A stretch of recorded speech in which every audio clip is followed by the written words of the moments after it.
to get that all put together with young receivers trying to feel the walls and how to run and break their routes.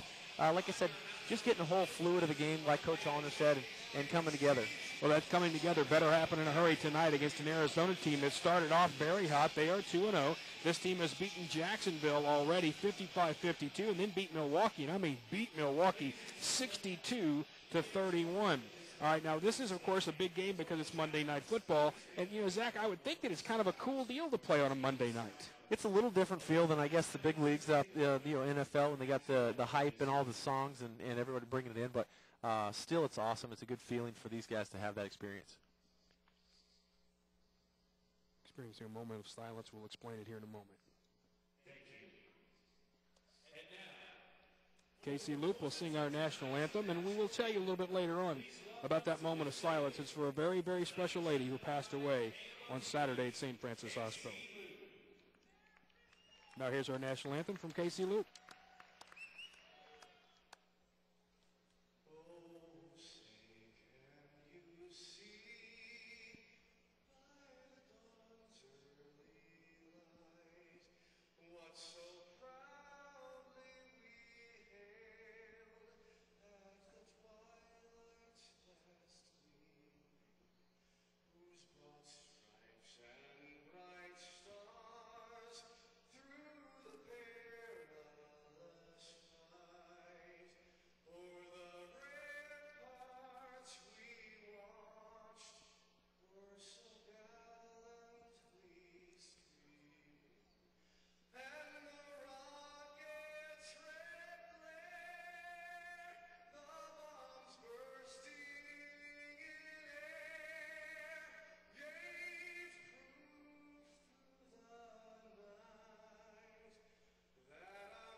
Casey Loop with our national anthem. Also, of course, the Talons on-field announcer doing a terrific job. There's a guy who's done a turn or two at some stage musicals, as a matter of fact, using the full Monty, although I can't see him playing one of the fat guys. Maybe he would have asked me to do a little bit of that. All right, Zach, how does a young team grow up? You know, you've got a lot of guys who haven't played the game, and you see some potential in it, but how do they grow up and get better other than kind of the way they have on the field, but you got to start winning games? There's a school of hard knocks that you definitely go through as you learn that experience, and Coach Allner's really got a lot on his shoulders right now because he's the guy that has the experience, and he's got to bring in some guys that can give that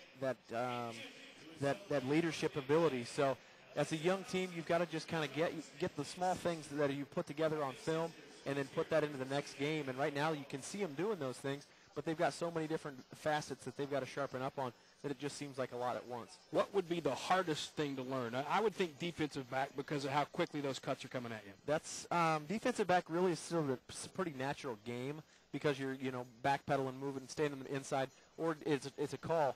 So it depends on how difficult the offense or defensive scheme calls are. So defensive backs really have a tough time gathering the knowledge of the game because the routes are run differently. But I think more than anything, it's just the skill positions on offense. We're having to run different routes than what they're used to. Well, this Arizona team I mentioned coming in with Rod Windsor, here's a guy who was in NFL camps, also in Canadian football camps. He only has 4 catches for 101 yards because he was kind of a late join, but he's got 2 touchdowns, and he's averaging 25 a catch. Now, this is a guy who, at first glance, looks quick, doesn't look that fast, but 25 a catch, he's doing something right. Yeah, especially in this league. That's big catches. That's some remnants of what we saw last year with the big guy. Somebody knows the name of Donovan Morgan. Yeah, who, by the way, is having himself a terrific year as well. All right, Tulsa won the toss, and they deferred. So Tulsa will kick the football off, and it will be Arizona who will begin on offense. And it's an offense that you will recognize. Nick Davila is their quarterback, a guy who has been very good against Tulsa in the past. 49 of 82 this year for 570 yards.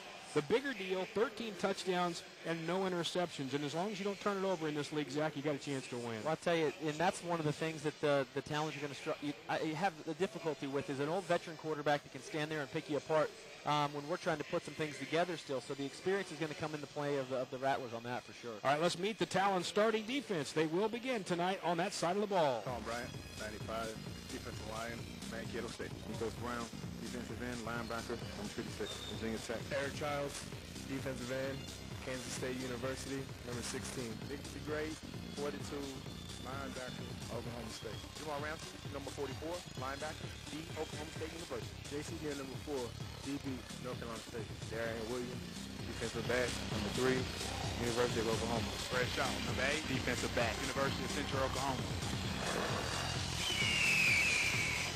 All right, Zach, it is a little different watching Fred Shaw. And, of course, tonight, Al Hunt. We'll talk a little more about Al as we get into the game as well. Another former Oklahoma City Yard Dog who's going to be wearing the black tonight.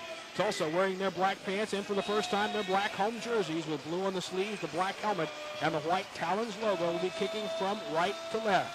Juan Bongara will be the man kicking off back deep for Arizona. Yeah, he's dangerous. All of them are, but this one particularly, it's number 4, Virgil Gray. We're set to go. Bongara standing just beneath the Kia Field logo. He approaches, the foot's to it, and Monday Night Football is underway. This one goes into the slack net, taken deep in the end zone, out to the goal line to the 5, some room at the 10, at the 15, runs through a tackle there. He's up to the 20, and he'll be across to the 21-yard line. Nice job on a return by Gray. He had a nice opening around the goal line at the 5. Fred Shaw closed him down, and that's where Arizona will take it, 1st and 10 at their own 21-yard line. Go ahead. Meet the rest of the starters for this Arizona football team. Their defense, or their receivers, pardon me, as I mentioned, Rod Windsor, one guy catching the football.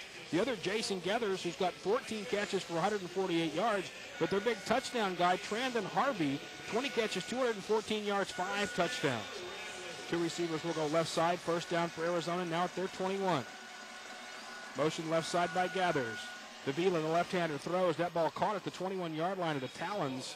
Taken down immediately by Darian Williams. On the catch was Jason Gathers, and that will be good for about 9 yards and nearly the 1st down. And Tulsa will try to keep most things in front of them tonight, Zach, because that's been the issue. Yeah, that's going to be big for them to do. And there you see Davila just kind of set up on an easy hitch route. Something just start the game with.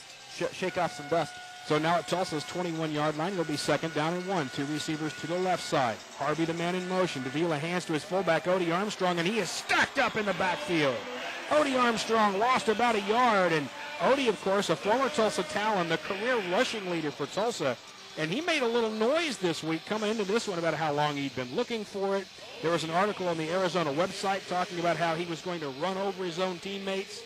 I think the guys in black might have taken that one a little personally. Ransom saw him in the hole and says, not against us, not tonight. So he did a good job making the tackle. They'll move it back about a half yard, and it'll be 3rd down and a little more than 1 at the Talons 21. Davila back, looks, the left-hander throws. That ball caught at the 17, and tattooed right away after the catch was Trandon Harvey, but he did hang on to it. Even though he was hit, that'll be a 1st down for Arizona. Final tackle made by Rinaldi Abates. Checking out there, got a new numbers, got to catch up with names and things, but great job keeping that in front and a big stick on the wall. That's when you see things come into play like fumbles here at the BOK. Actually, that was J.C. Neal, who's wearing number 6 tonight, not number 12.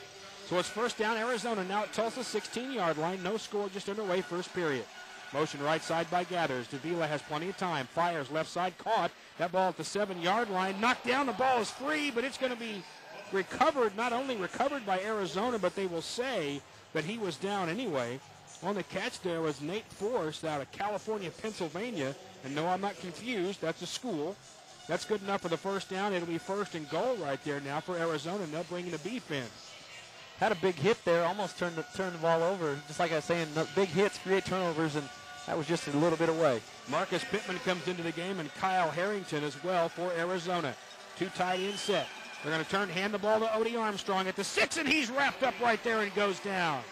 Terrific job by Nikos Brown, also there to Great, and Jamar Ransom. They're going to mark it backwards about a yard. He'll lose one. It'll be 2nd and goal from the 6, and Odie Armstrong, 2 carries, minus 2 yards. Good job securing the tackle, and that's one thing we've always known about Odie. He's real tough to bring down, and they just go ahead and take and secure the tackle low. So nothing going right now for the run game. So it's going to be second down and goal from the 6. 11:52 to go. First quarter just underway.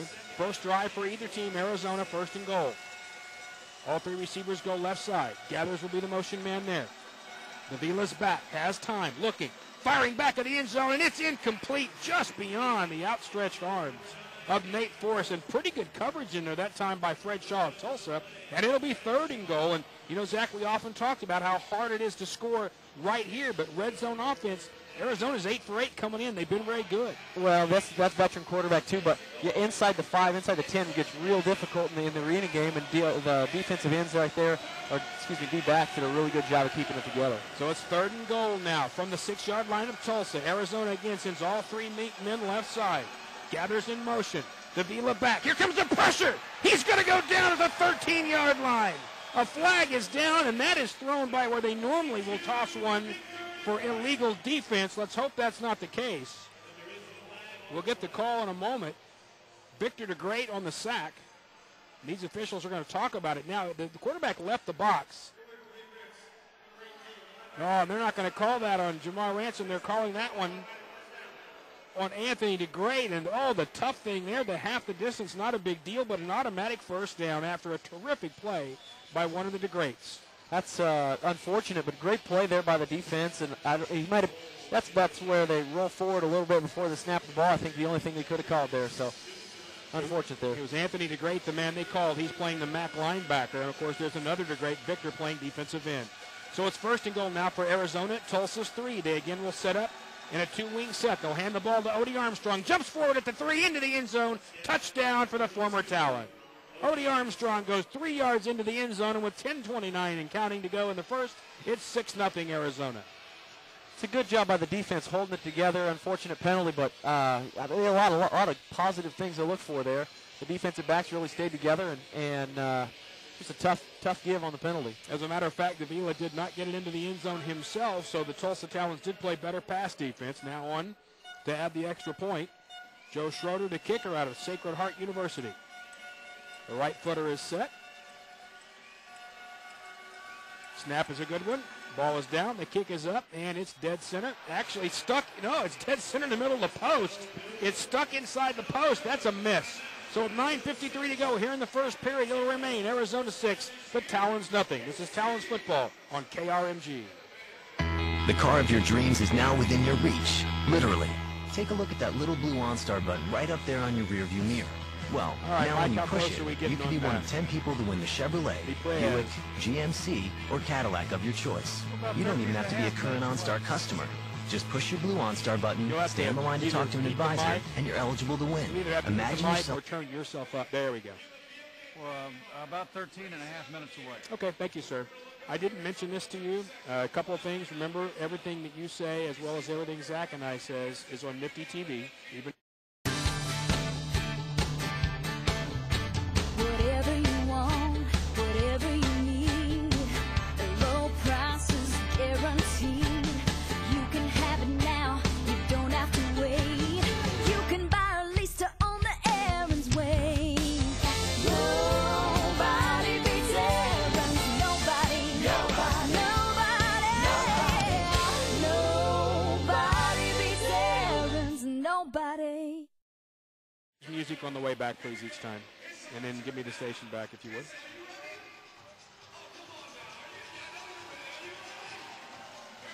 So Anthony's not on the roster. Yeah, Bolden, yeah. I need the station, Mike.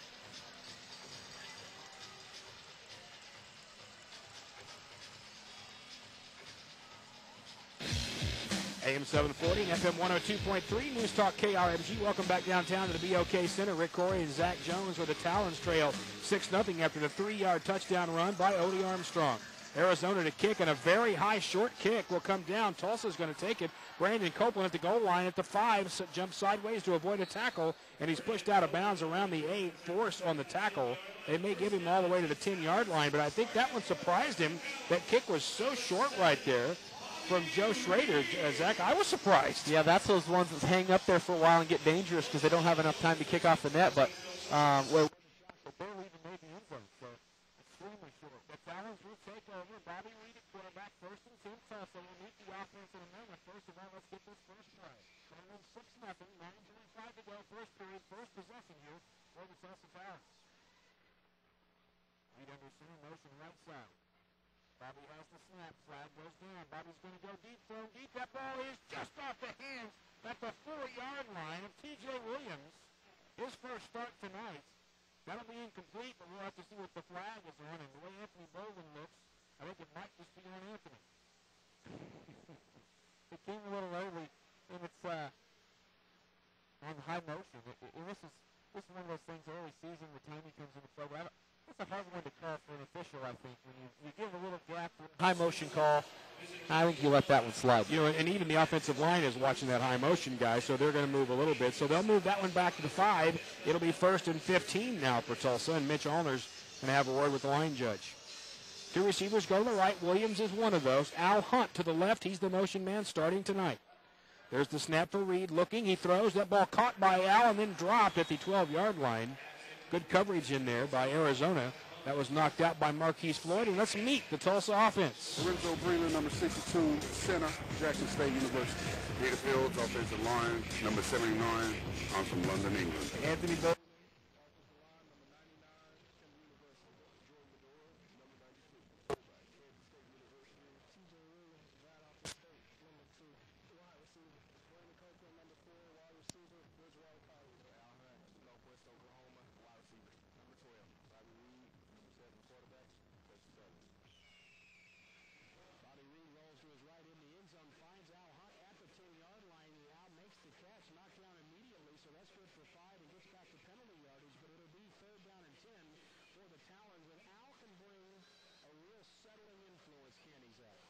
Coming in, we need some experience, and that's what Al does. Al's been around for a long time, and he's always just been that cool, comfortable cat.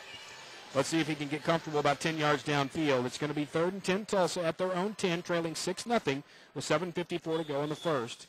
And there's going to be a timeout called. Yep, a timeout called by Mitch Allner. And I think Mitch was a little concerned about whether or not the alignments were correct. Well, we have that timeout. I want to talk about someone that I know, Zach, you knew very well, and that's a lady but we all called Penguin. That was her nickname. And no, believe me, it was not a nickname that was disparaging. Her name, Pegeen Galloway Stauffer. And unfortunately, she passed away on Saturday. She had, for the longest time, battled lymphedema. A wonderful lady and a wonderful fan of the Talons. Her father's in attendance here tonight. She loved hockey and baseball. She came to hockey games and arena games. I know you knew her as well. You betcha. You bet. She was just a special. She will always be special in my heart. Unfortunately, passed away, as I said, on Saturday from her condition. She was married to Jeff Stauffer, survived by Jeff. There's a memorial service planned. We don't have those details, but when we do, we will let you know. And we'll let you know that yesterday would have been her birthday. So for all the Tulsa fans who knew her, it's a very difficult day, but we know that she's watching tonight. 3rd and 10 for the Talons from their own 10-yard line. Hunt in motion to the right side. Reed with the snap. Looking, he's going to fire it to Hunt, and that ball is going to be way underthrown, and it was tipped. I believe that ball was tipped at about the 10-yard line by Kevin McCullough, and it'll be 4th and 10 Tulsa, and they'll bring out the kicking unit because right now discretion's the better part of valor, right, Zach? Yeah, I think so. That was a heck of a play by McCullough, though. He got outside in that jack box and really stretched the play, but Al would have run that bench route, just an out route at 10 yards, and he was wide open for it. But McCullough got his fingers on it, so yeah, the smart thing to do is kick when you're that deep. So the Tulsa Talons will place it down at the 3, 47 yards plus 8 of the end zone, a 55-yard attempt from Juan Bongara. Teams are ready. The snap is there. Juan approaches. Here's the kick. And that one's going to go a little short. Arizona will have a chance to return it. Back of the end zone to the goal line, to the 5. Big room at the 10, right to the 15, and knocked down there with a nice hit. Virgil Gray on the return. The terrific hit came from Fred Shaw, and at the 16-yard line, Arizona will begin 1st and 10, leading 6-0 with 6:48 to go in the first, and obviously that immediate stop, Zach. Now you're behind the 8 ball. You got to play defense. Yeah, we always talk about turnovers, and that's one of the times where you need to come down and put some points back on the board. Just make it 6-6 and take the lead. And it really came extremely close to making a super long field goal there, but this is a big time for a stop. So coming to the line of scrimmage, Arizona at their own 16-yard line. Will send all 3 receivers to the left side. Force will be the motion man for Davila. Davila's back, looking. Now he's having to roll to his left. Now he's going to throw this one way up into the stands. And a nice catch by the fan right behind the One Oak sign. And, boy, he had to stretch over about 2 other seats to catch that one. That may be the best catch we see tonight, Zach. Cutter's catch of the game, if that's still a thing this year. But that was a great catch over there. And let me note, too, great job by the defensive back. That's a coverage sack there. They just had to throw it away. So it'll be 2nd and 10, Arizona at their own 16. Davila brings them up again. 2 receivers left side. The man in motion this time is Harvey. Davila back, throws quickly, and that ball is past Harvey, and there's a flag down. It's incomplete. Ransom there on the coverage, and also coming in from the backside on the coverage there was Gray. Oh, and they're going to call an offsides against Tulsa. My goodness, Nikos Brown is called for the offside, the former Virginia Tech Hokie. And Tulsa right now kind of shooting itself in the foot. Had Arizona at a 4th down at the goal line and gave them a 1st down in illegal defense. And here you had them 3rd and 10, you give them 2nd and 5. Now at the 21-yard line, Arizona needs Tulsa's 24 for the 1st down. Davila's set, and once again there'll be flags, and Tulsa was offsides. Colin Bryant has started at nose tonight, jumped off sides, and I think he's the guy that made the first contact. That last one was just a little bit early there, Nikos, but he timed the snap pretty well. Yep, it is going to be Colin Bryant, and so that will give the 1st down to Arizona. And so without gaining a yard on their own, they got the 1st down. By the way, our officials tonight, Joe Pester, the referee. The umpire is Chad Bowers. The head linesman is Mark Botus. The line judge is Rick Pedraza, and the back judge is Derek Rome Dunn. So now it's Tulsa's 24 with 5:32 to go here in the 1st period. The Rattlers lead 6-0 in this special edition of Monday Night Football to be okay. Davila brings him up again, motion to his left. Left hand to his back. He's got time. Looking toward the middle of the field. That ball thrown to the end zone and knocked away. Oh, a nice play by Gray. Oh, J.C. Neal, pardon me. J.C. Neal with a terrific play, knocking that away right at the goal line, Zach. A good defensive play. Yeah, he made up a lot of ground late. He was pretty open across the middle, and J.C. makes up the gap there and comes in with the inside hand. It makes a great deflection at the goal line and saves a touchdown. So it'll be 2nd down and 10, and this Talons defense and offense for the first 2 games are doing kind of what the defense is doing right now. Just moments of brilliance, muddled by occasional panic. 2nd and 10, Davila back, has time, throws, middle of the field, caught at the 15, to the 10, down to the 7-yard line. They'll mark him at the 6, and a 1st down on a terrific throw by Davila to Nate Force. Neal helped on the tackle, also in there was Fred Shaw, Darian Williams as well. It's 1st and goal, Arizona. Not a tough target to hit there. Nate Force, 6'4", 220 coming across the middle. And really a slow release there. And finds him in the middle as probably a 3rd or 4th option coming back. But just staying right there in the middle with big hands. Once again, at the 5-yard line of Tulsa, Arizona has a 1st down. They'll hand it off to Odie Armstrong, and he's going to drag tacklers forward to about the 3. Ransom's there to help knock him down. Also in there to help knock him down, one of the greats, Victor, from Oklahoma State. And they'll mark it about 2 yards forward. We'll call it 2nd down and goal from the 3. It's a tough place to run, and like I said again, Odie's a tough guy to bring down, so it's a really good job by the defense right now, just cluttering up the middle and not creating any lanes for the offensive line to get Odie through the line. 3:42 to go, 1st period, 6-0. Arizona leads, and they're knocking at the door again. 2nd and goal from the 3 of Tulsa. 2 wings and a fullback behind Davila. He turns again, fakes. He's going to throw in the corner of the end zone, and that ball's way overthrown. Nice job in there by Freddie Shaw. And they were trying to go with Jason Gathers, but Freddie, the veteran, absolutely would not bite. It'll be 3rd down. Yeah, Jason Gathers is going to find out how tough it is to get off a press with Fred Shaw. Fred comes up in there with all muscle, just grabs a hold, and there's nowhere to go. So he's going to practice up on getting off the level. By the way, for those of you listening, we will be cutting away from the Talons game for the President's Speech. Barack Obama will have an announcement and speech in a moment. We will continue broadcasting on Nifty TV. You can find it at nifty.com, and we'll be right back to the game. 3rd and goal, Arizona from the 3. Motion left side. Davila with the snap. Has time. Looking back in the end zone. Caught. Touchdown. Boy, they must have had a crossing route because Nate Force was wide smoking open in the back of the end zone. Jamar Ransom made a swipe at it but couldn't touch it. It's 12-0 Arizona. Looked there for a second. They had him covered up. He was going to have to throw it away, but they definitely had a little communication glitch in the backfield. So on once again to add the extra point comes Arizona's kicker, Joe Schroeder, out of Sacred Heart University. Armstrong is the up-back. The man holding is Trevor Harris, the backup quarterback. Joe Schroeder. Teams are ready. There's the snap. Ball is down. Kick is up, and it's good.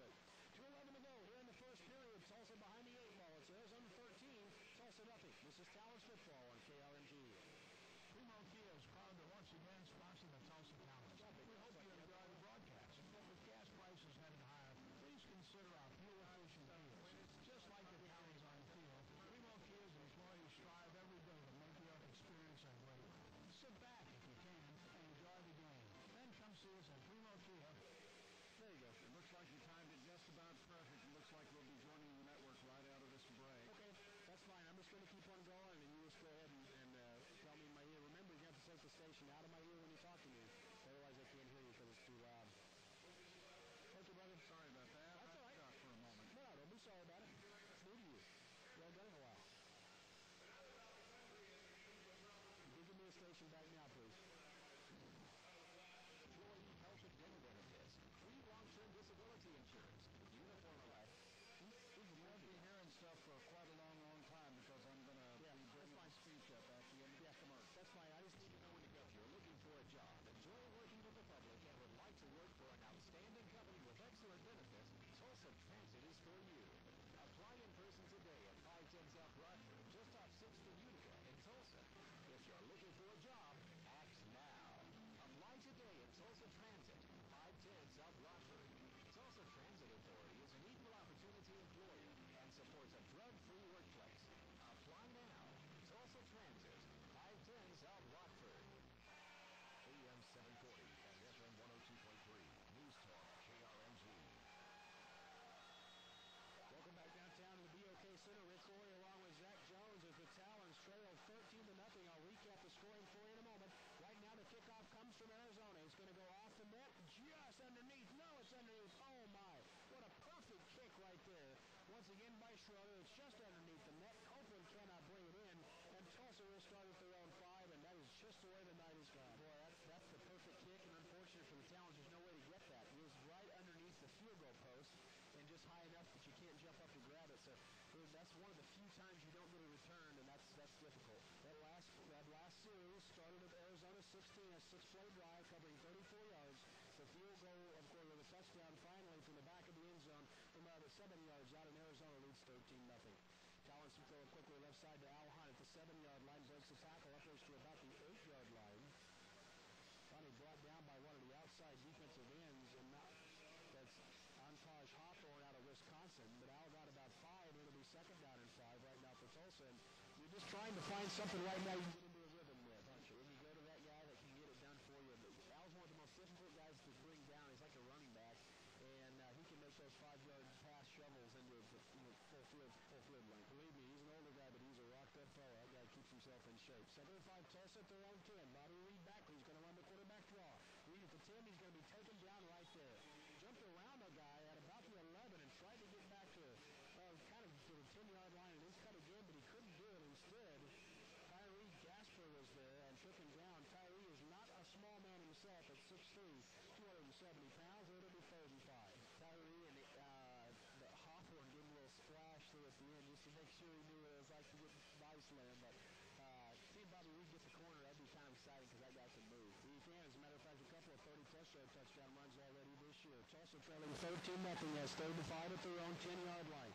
Reed is back looking, fires it left side, caught at the 15 to the 20 to midfield. Now Hunt still on his feet. Can he get away from the last man? He's down at the 23-yard line. Finally dragged down by Kevin McCullough. There are flags down on the field. But what a great job by Bobby Reed to find Al Hunt. A terrific catch. Now let's see if it stands. So you're going to call that offense again on the high motion. So, yep, the high motion man offsides. Now we went through, this is my 6th year broadcasting arena football. In the 5 years prior to this, I've seen that called once. I've seen it called 6 times this year.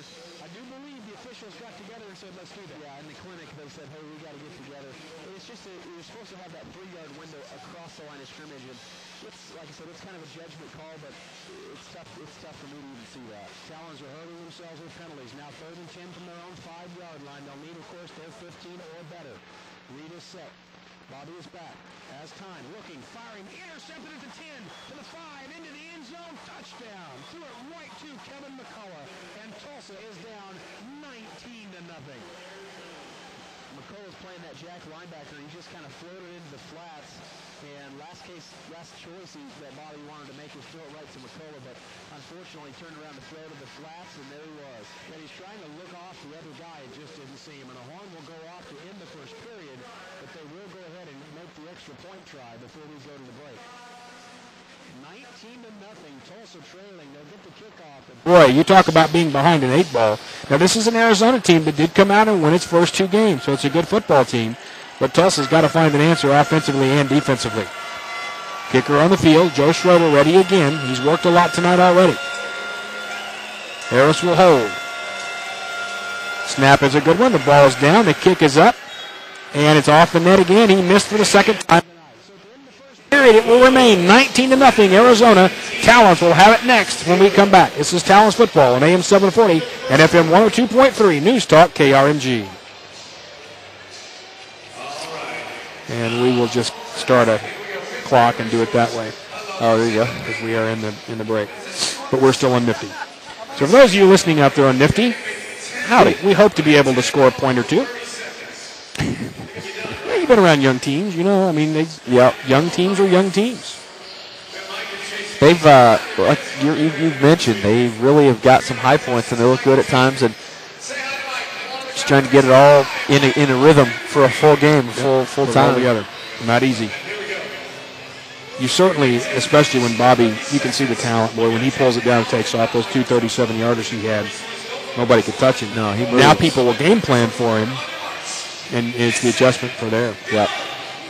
You know, I think you'll feel good having Al around. Yeah, like I said, you put a 2-yard pass, and Al can make something happen. So, all right, we're about 8 seconds away.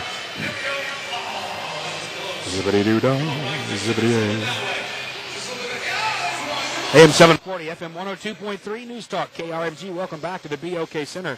Rick Corey and Zach Jones, we are with you. The Tulsa Talons trailing after quarter one, 19-0 to the Arizona Rattlers. And Arizona just intercepts the pass and takes it 10 yards. The ball picked off by Kevin McCullough. Now, when you and Zach were talking about it, here's the guy playing the jack linebacker, so he's in coverage. But explain why a quarterback wouldn't see him. If I can explain it over the radio, it makes it difficult, but it's like a zone blitz. In a similar fashion, the linebacker typically stays between the tight end and the tight end in the outdoor game. In the inside game, they called it a jack because he used to have to stay in this little box. So jack in the box, you couldn't go outside either one of the defensive ends. Well, a couple years ago, they broke that rule, and now they can fly sideline to sideline. So there, Bobby Reed's looking off the safety, thinking he's got everyone looking towards the inside. And when he looks to the outside to throw to the receiver, he doesn't see the linebacker float right underneath his pass, and that's exactly what happened. Yeah, I mean, it's a situation. You may look at it in the stands and say, well, how did he possibly do that? Didn't he know he's standing there? You know, the whole point in the play is you're looking another place, and when you come back, you don't expect that. And he's got that D end in his face, too. Right. So, I mean, he's got a lot of distraction and just put it right at it, too. Yeah, and we talk about young. You know, Bobby Reed is young as well. He brings some great gifts to this game with his legs and some things he can do. And you don't have to think back far to remember in Amarillo, they had a young man who could run it a little bit over there, too, and he ended a couple of seasons for this franchise. Yes, and it's just, and especially this game, when they tuck that ball, there's so much open space, it doesn't take a whole lot of time. We'll go over some of the first quarter stats in a moment. In the meantime, Joe Schroeder will kick off from right to left.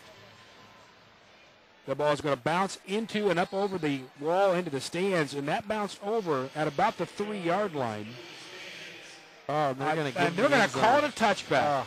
That ball bounced about the 5-yard line. It was touched by a fan at about the 3, telling you it had to cross at more like the 4 or 5-yard line. That may be the worst call we've seen this year today. Well, and that the unfortunate part of that is if it hits out of bounds before the goal line, we get the ball at midfield. Right. And now we get it on the 5. That ball should have been placed at the 20. Instead, it's placed at the 5, and that's just how it's gone for Tulsa. Just underway, second period, 14:45 to go. Here in the period, Tulsa down 19-0. And the officials trying to run everybody off. They were coming out and doing the T-shirt throwing and all that kind of stuff. The girls are on the field. Yeah, right. And the guy who times for TV is out there, and the official walks over and says, hey, this is not a break. Get off the field. We're supposed to be playing football. But, you know, the flexibility of this league, let them go. Give them the time. Right. Throw a couple of shirts. We'll go over a couple of stats. We're not live. It's Monday Night Football, but we're not live. Absolutely. Arizona in that first period, 4 for 4 on rushing yards. So 4 carries, 4 yards. Tulsa 2 for 5 yards. Passing yards for Arizona, 46. Tulsa only 5. So total offense in the first period, 50 yards for the Rattlers. Not so bad. You know, you do that defensively, you're good.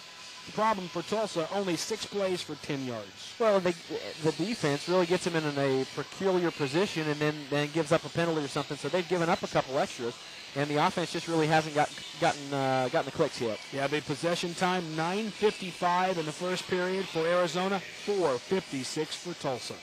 First down for the Talons now at their own 5, going from left to right. Bobby Reed under center, motion to his left.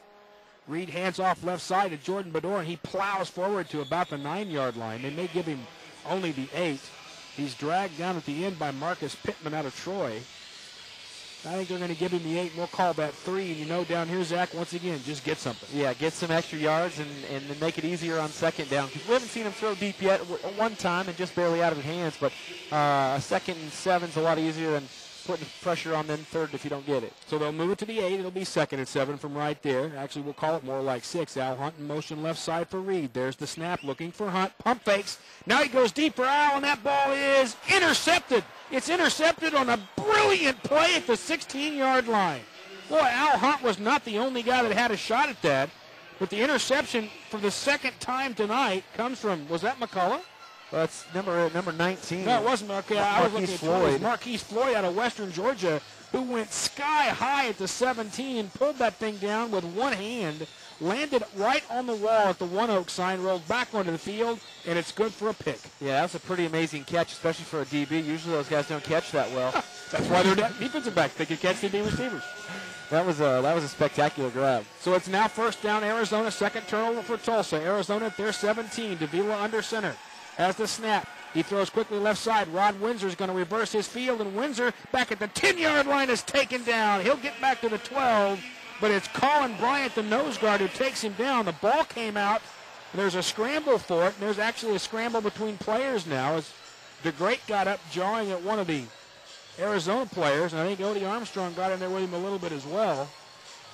They will not throw any flags, and the ball goes back to the 12, and it's about a 5-yard loss for Arizona, 2nd and 15. Good job there by the D. They tried to just run a flow screen out to the outside, and great pursuit, and nowhere to go. So they had to run backwards, and Odie's never been one to not jump in on something if it's going on. He won't instigate, but he'll definitely help out. And how surprised are you they didn't go deep right there? I was surprised. Second down, Arizona. Maybe they're going to go now. Nope, they'll throw it up into the stands.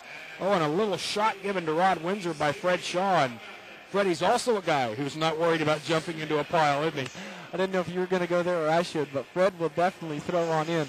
And he wants to let you know he's around the ball at all times and is no man to back down. You know, and maybe that's what you need. Maybe you need something to fire you up a little bit so you start playing that way. 3rd and 15 now for Arizona. 12:45 to go in the second period. Arizona up 19-0, and they have 2 turnovers come their way. This is the drive ensuing on the second. Let's see if they make something of it.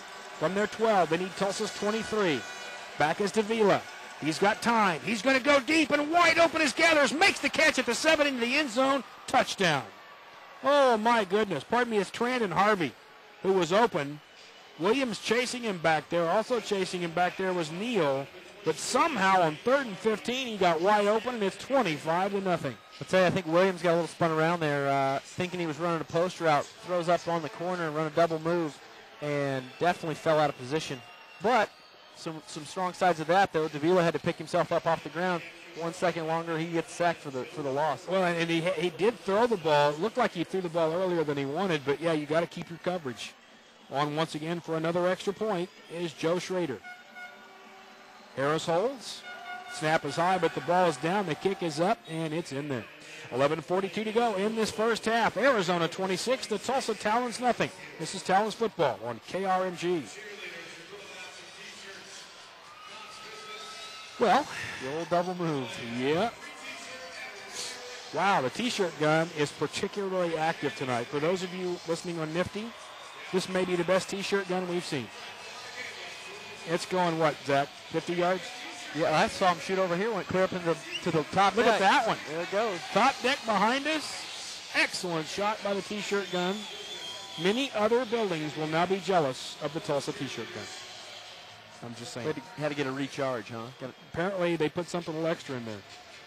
Remember when you were a kid and you put a little lighter fluid in your BB gun to get to really smoking? Maybe they've done that with a T-shirt gun. All right, because they let them into the upper levels, it's going to be hard for us to tell exactly how many are here tonight. What was the thing they did? They gave away tickets for the NIFL? Something like that. INFL? AM 740, FM 102.3, News Talk KRMG. Welcome back to the BOK Center. Rick Corey along with Zach Jones. The Talons trailing 26-0. to the Arizona Rattlers. Another turnover leads to yet another touchdown for Arizona. This time the interception followed by a 3-play, 33-yard drive. The touchdown pass from Nick Davila goes some 38 yards, and Tulsa behind the 8 ball. And again, they did a pretty good job of the initial coverage, Zach. But on a double move, a young guy sometimes bites. That's right. When we asked earlier, how is it getting, or who has to learn the fastest or the slowest, I guess, would be. And DB's learning that double move, something brand new. Kickoff coming off the net left side. Copeland is the man back. He'll take it about 4 yards deep. He's at the goal line. He's got people all around him and will go no further. Copeland is swarmed at the 2. Boy, a really nice pop in there by number 34. That is, or no, it was Odie, and then also in there was Booker.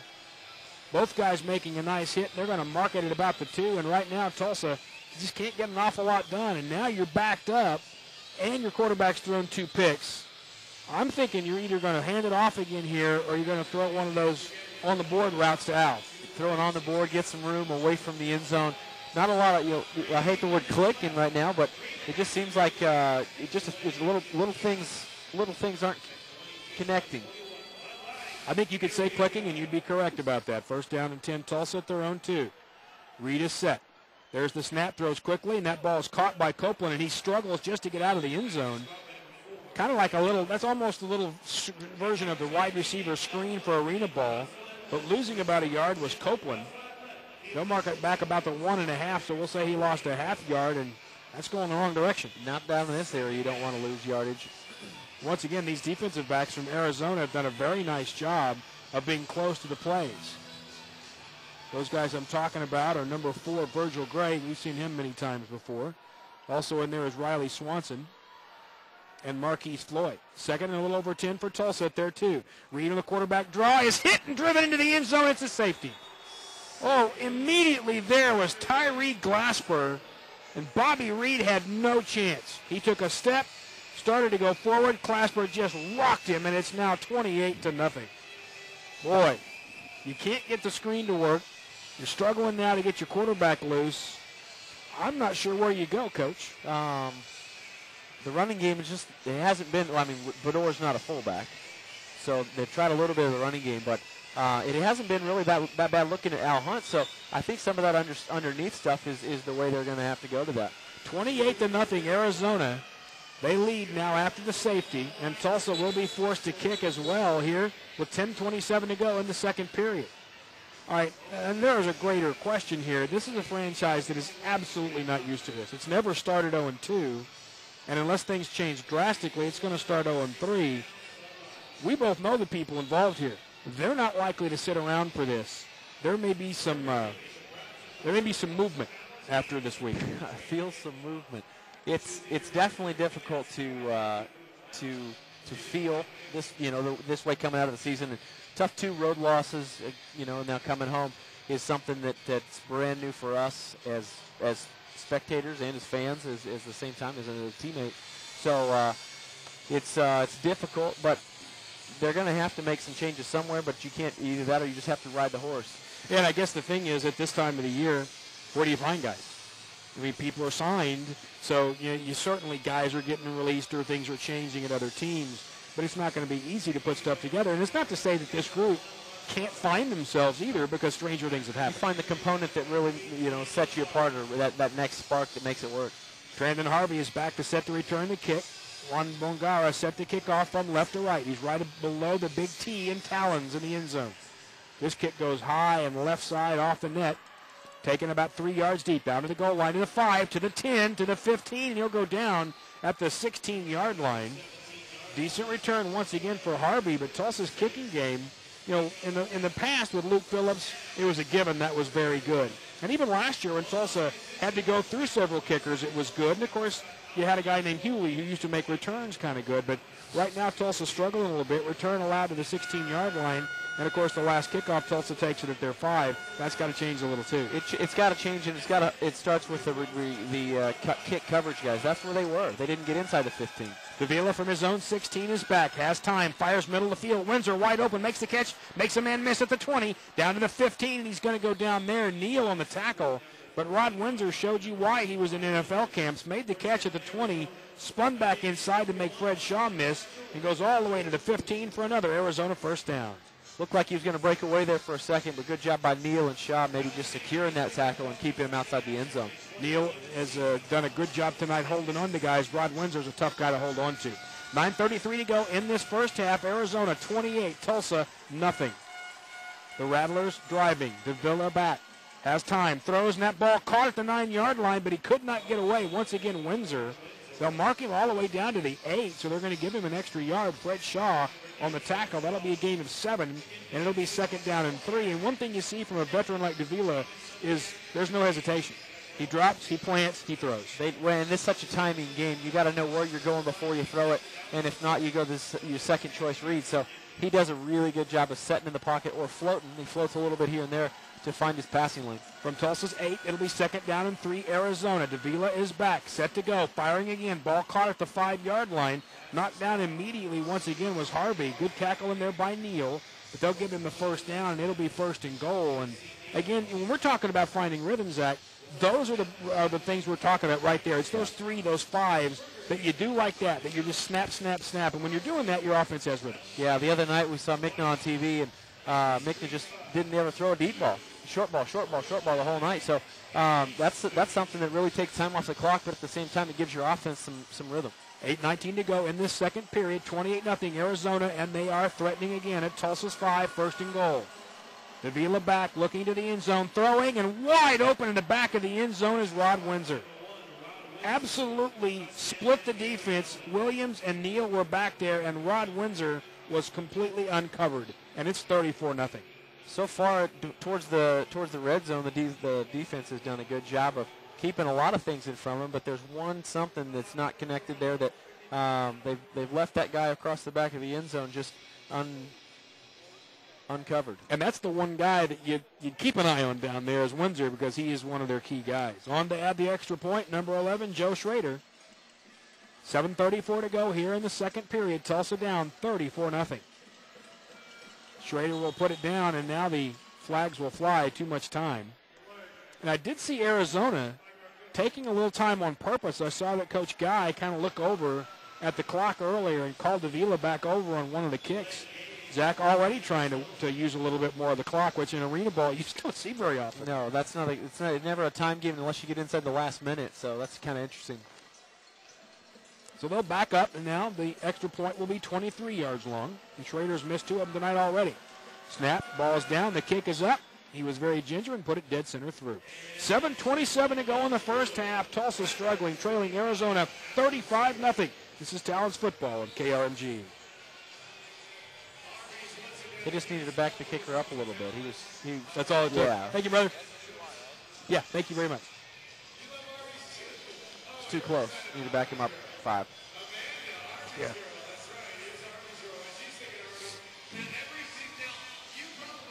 Well, ladies and gentlemen listening, Zach and I have no idea what to say other than it'll get better.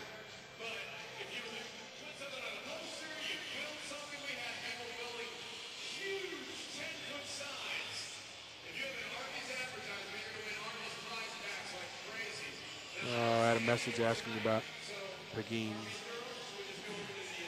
I just talked to Luke Phillips last week and found out about Peggy, and it's unfortunate, man. She had such a struggle. And always had a smile. Oh, yeah. Wonderful, wonderful lady. AM 740 and FM 102.3, News Talk KRMG. Welcome back to the BOK Center. Arizona's 4-play, 34-yard drive took 2 minutes and 15 seconds. The 5-yard reception by Rod Windsor from Davila, and the touchdown is good. Tulsa trailing 35-0 here to the Arizona Rattlers in the second period. 7:27 to go in this half. Rick Corey along with Zach Jones, and obviously, Zach, nothing has gone right. We all know that. Now you're at a point where, as a football team, what you want to do is just improve snap to snap, right? Yeah, absolutely. And it's just things to work on. You know, getting some rhythm in your game and finding out what the team still hasn't named what they are. They still have to make out for what their name's going to be. Kickoff comes. It's going to be off the net. It is bouncing and ball still in the air. Taken finally in the end zone. And whoa, just tattooed. My goodness. Brandon Copeland went high to get that thing, and Marquise Floyd just leveled him. And Tulsa's very fortunate because if that ball hangs up another half second, that might be fumbled. Yeah, and I think that the rule there is that the ball has to come down and either hit the ground or the receiver or the return man. So it's almost where it looked like it may have been kick-catch interference, but the ball had actually touched the ground, so that was real dangerous. Yeah, it was, and you can tell when a guy is not used to catching balls off the nets. You know, it's one of the things that, again, you had with Hewley is he was so experienced with that, and sometimes that net is a difficult thing, and I know Mitch Allner had him out here, had him working on the nets earlier. So Tulsa takes it at their own 2. Reed will send Al Hunt in motion, right side. All 3 receivers there. Reed is back. Bobby throws. That's to the tight end. Caught by Bolden at the 7, and he hangs on. McCullough on a very quick tackle, but that's going to be good for 5, and it'll be 2nd down and 5. And Anthony Bolden, better known as P, makes a great catch. Great hands there by Bolden, making a diving, stretching out there catch, but pretty impressed there by McCullough. Being in the right place there on the tight end screen isn't the most natural place to be for a jack linebacker. They did a good job. So they'll move the ball. They'll mark it at about the 12. It'll be 2nd and 5 Tulsa. Now at their 12, they'll need about the 17. Reed is set with the snap. Good protection. Throws left side. Carr at the 15-yard line. Copeland to the 20. Makes another man miss to the midfield, and he stumbles, as I do, down to around the 23-yard line. Broke a couple of tackles in there, finally dragged down by Glenn Fox, but a nice job by Copeland, and Tulsa moves to change and a little bit of spark. Good job there by Bobby Reed, reading that corner on the side, setting down and playing on the island. He throws underneath, and they made a good job there by Copeland creating something in the open space. Virgil Gray's the second man he made miss at the 23-yard line of Arizona. Tulsa trailing 35-0 on the move. Hunt in motion. Back once again is Reed. Looks. Now he's going to go back. He's going to throw downfield. And that ball is incomplete in the end zone. And oh my, they got their feet tangled up together, Gray and Al Hunt. And the ball goes incomplete. There is no call. And I can tell you that Al Hunt got up and didn't say a word. Just turned and ran back to the huddle. So I have to think he thinks that was incidental contact. I think Al's just going back to the huddle to get the next play. But that's one that, you know, I've seen Al make some spectacular grabs, and I thought maybe there was some chance there. Just a little bit too much push from behind. Gray and he just got all tangled up, so that falls incomplete. 2nd and 10, Tulsa, Arizona's 23. 5:11 to go here. Second period, 35-0, the Rattlers. Once again, motion right side. This time it's Williams. Throw, catch. Williams at the 15-yard line. He tries to break away, but does not. Reed makes a nice floating throw. Gray again on the tackle. That'll be good for about 8.5. So we're going to call it 3rd down and a yard and a half from the 15. We'll say they need about the 13, so maybe we'll call it a short 2. So far here on the field side on this drive, they're just isolating the corner, coming down to press or falling back. So it makes it read for Bobby Reed. The read on Bobby Reed there, but he's doing a good job of reading that corner to decide where to throw the ball. From the 15 of Arizona, 3rd and 2 Tulsa. They'll need the 13. All 3 receivers left side. Williams will be in motion. Reed is ready. Has him set, and Tulsa moves as offsides. Anthony Bolden is the guy who moved. Anthony Bolden, you'll remember, is one of the better offensive linemen in this league, but he just joined the Talons, and I mean this week. Didn't even get into town until I think it was last week on Thursday or Friday. He's been coaching girls basketball. It's his job in the offseason. His team for the 2nd year in a row won the Long Island Championship. There's good basketball in Long Island, guys.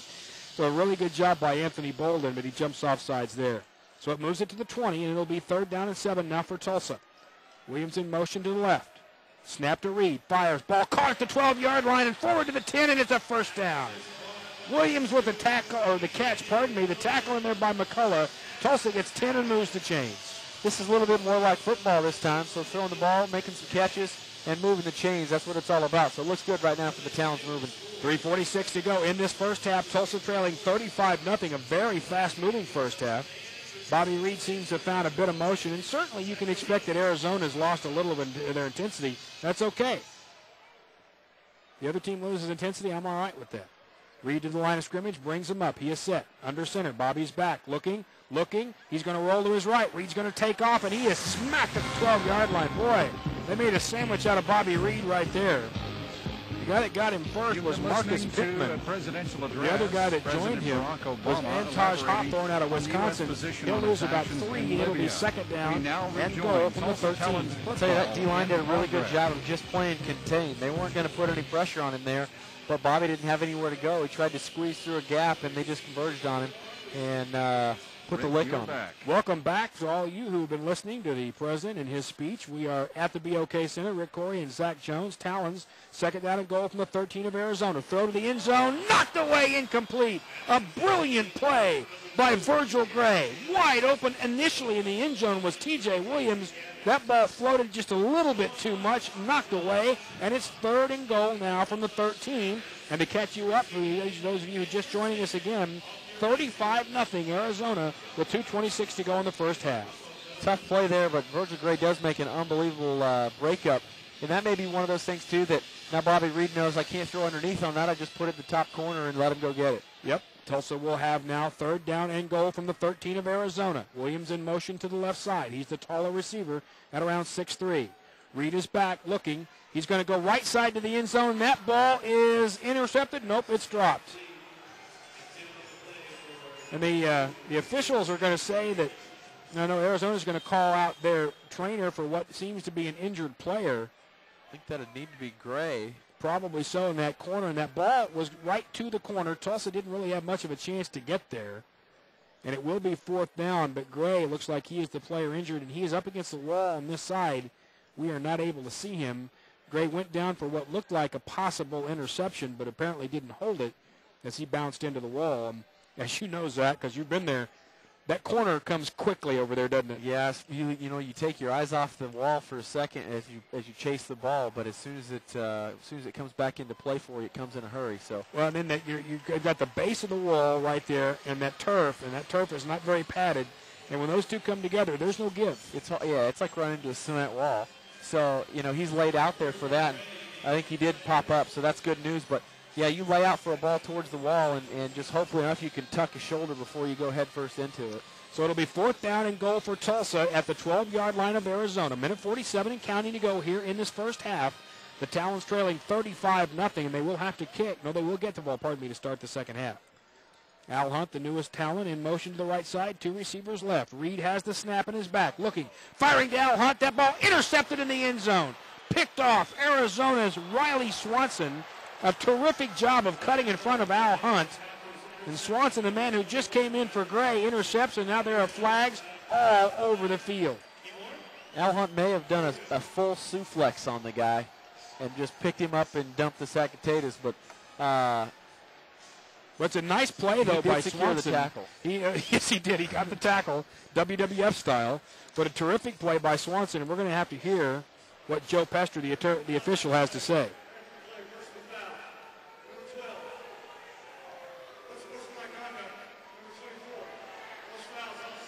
So it's a personal foul on Al Hunt and an unsportsmanlike conduct on an Arizona Rattler. They say 24, but we don't have a 24 on our roster. I think it was 94. I think it probably was as well. I think it was Trey Glasper. Yeah, Trey Glasper probably, or Tyree. I asked how to pronounce that, and the guy from Arizona went, I don't know. So here we go. All right. First and 10, Arizona at their own 5, leading 35-0. Their third interception of the night already. Quickly thrown right side, ball caught at the 7, and skipping forward to about the 8 was Trandon Harvey. It's also had a host of people on the tackle. Fred Shaw was there. Neal was there as well. That'll be a gain of about 2. We'll call it second down and 8. And the clock will tick to 1 minute. The officials will stop it and tell us that we'll go now to outdoor rules. So the clock will stop on out-of-bounds plays and on incomplete passes. All right. Up 35-0 is Arizona. They have to kick to start the second half, but they'd like nothing more than to put the cruncher in right here. Yeah, they'd like to put one in the end zone. And obviously, that they scored 35 points in one half. The game's not over, but at this point, the level of play, it looks like definitely that Arizona's got the upper hand. So if they can put another one in there and just put that nail in the coffin before the first half, they may come out the second half and shut it down at halftime and end up losing the game. Well, and you never know, too. If you're the head coach and you do get up, say 42-0 at the half, how much do you play your starters? I mean, because you don't want guys hurt. You know you have other games to go. But I guess the fine line, and that's why those guys make more money, is when do you back off? When do you pull guys? And you don't want intensity to drop. But if you pull starters and go second-team guys, you're not going to probably lose intensity. Those guys want playing time, sure, but you still might lose quality. So, I mean, there's a fine line. There's a lot of things to put in there, and a lot of coaches are, egomaniacs, and they want records and this and that, so they want to score so many points, or they want their guys to get so many catches. So you walk those lines and the guys that have to sit out.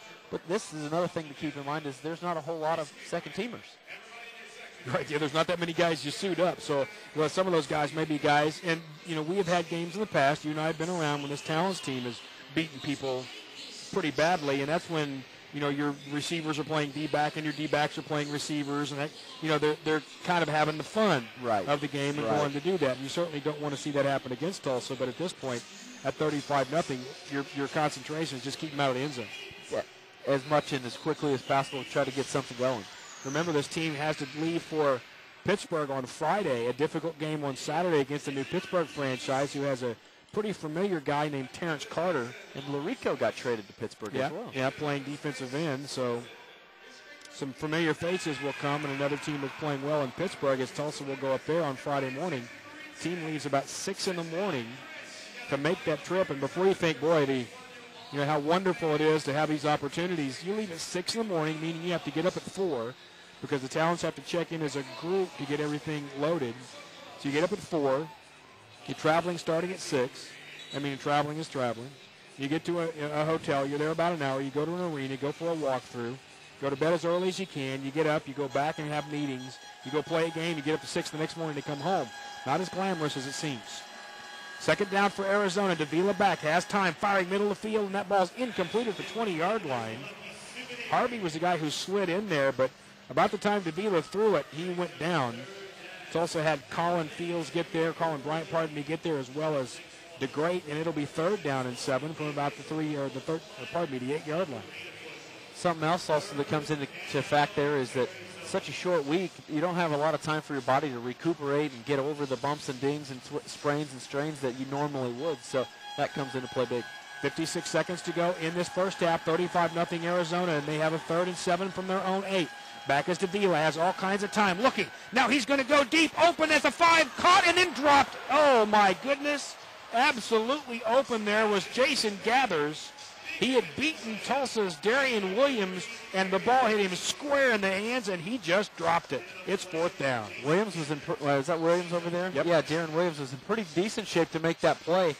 Running with his eyes in the backfield most of the time, but just over his fingertips, but Gathers couldn't grab it up. And Darian jumped at the end of that, and he might have gotten a bit of a hand on it. That might be the reason that the ball was not gathered in by Gathers. It's 4th down now for Arizona at their own 7.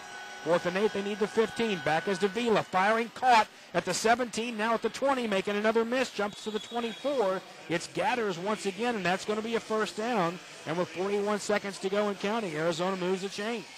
I'm questioning there. Neal was back there about 20 yards, maybe 15 yards, but it's 4th and 10.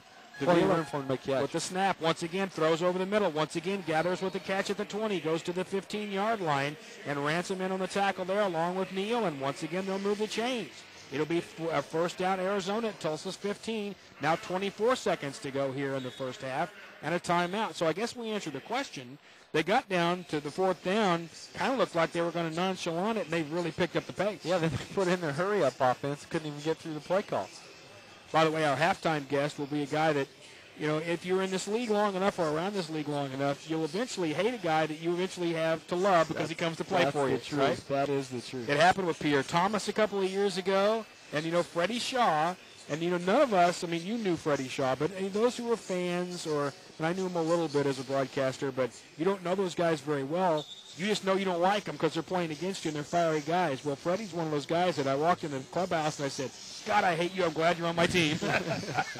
And he's a terrific guy. It's happened, and I've seen it numerous times, and it's usually been it's been Pierre Thomas, but Oklahoma City, since they're so close, we've got a couple of those turns, so it's been kind of fun. But now Al Hunt, Freddie, so sure. Yeah, and Freddie, as a matter of fact, the first time I met him, I was introduced to the team at practice, and he came over with a big smile, and he said, I know who you are. He said, I've heard you talk about me. He said he introduced himself, and He's a really good fella, and you're going to hear from him at the half and hear more about what he's trying to kind of teach some of the defensive backs around him because he's the only guy with any experience.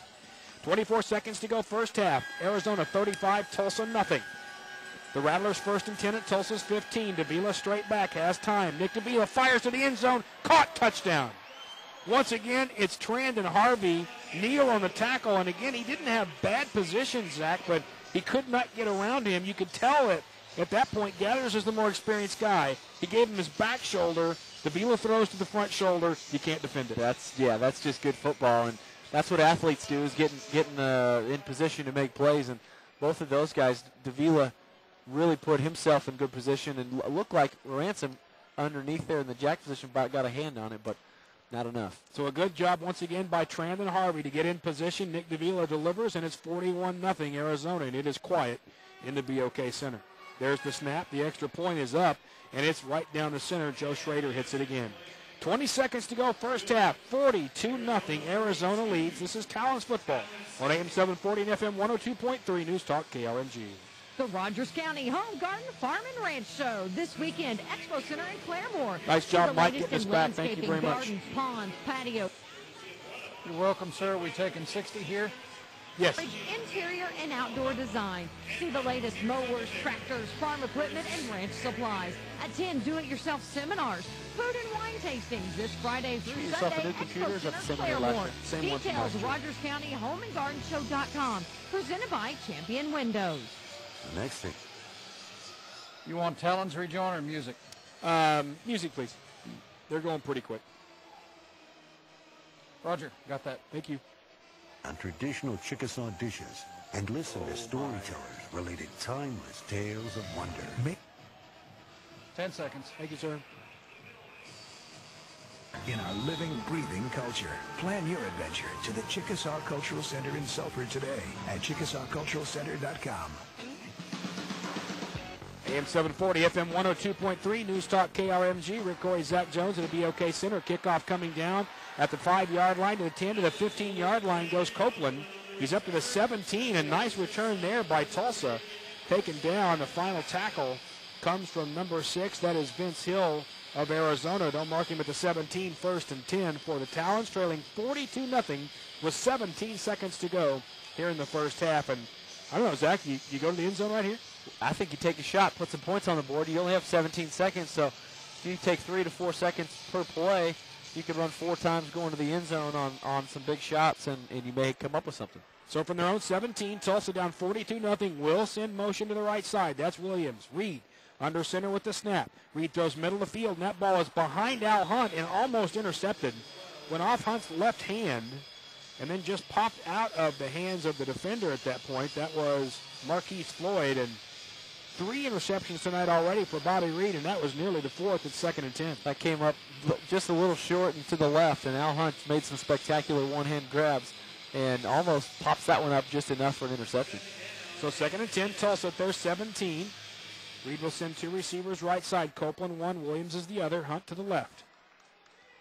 There's the motion man, and Reed is back and ready. Bobby's got pressure, and he goes down at the 12-yard line. Jumping at his legs was Antaj Hawthorne, and he just got him enough to knock him down, and Tulsa will call the timeout.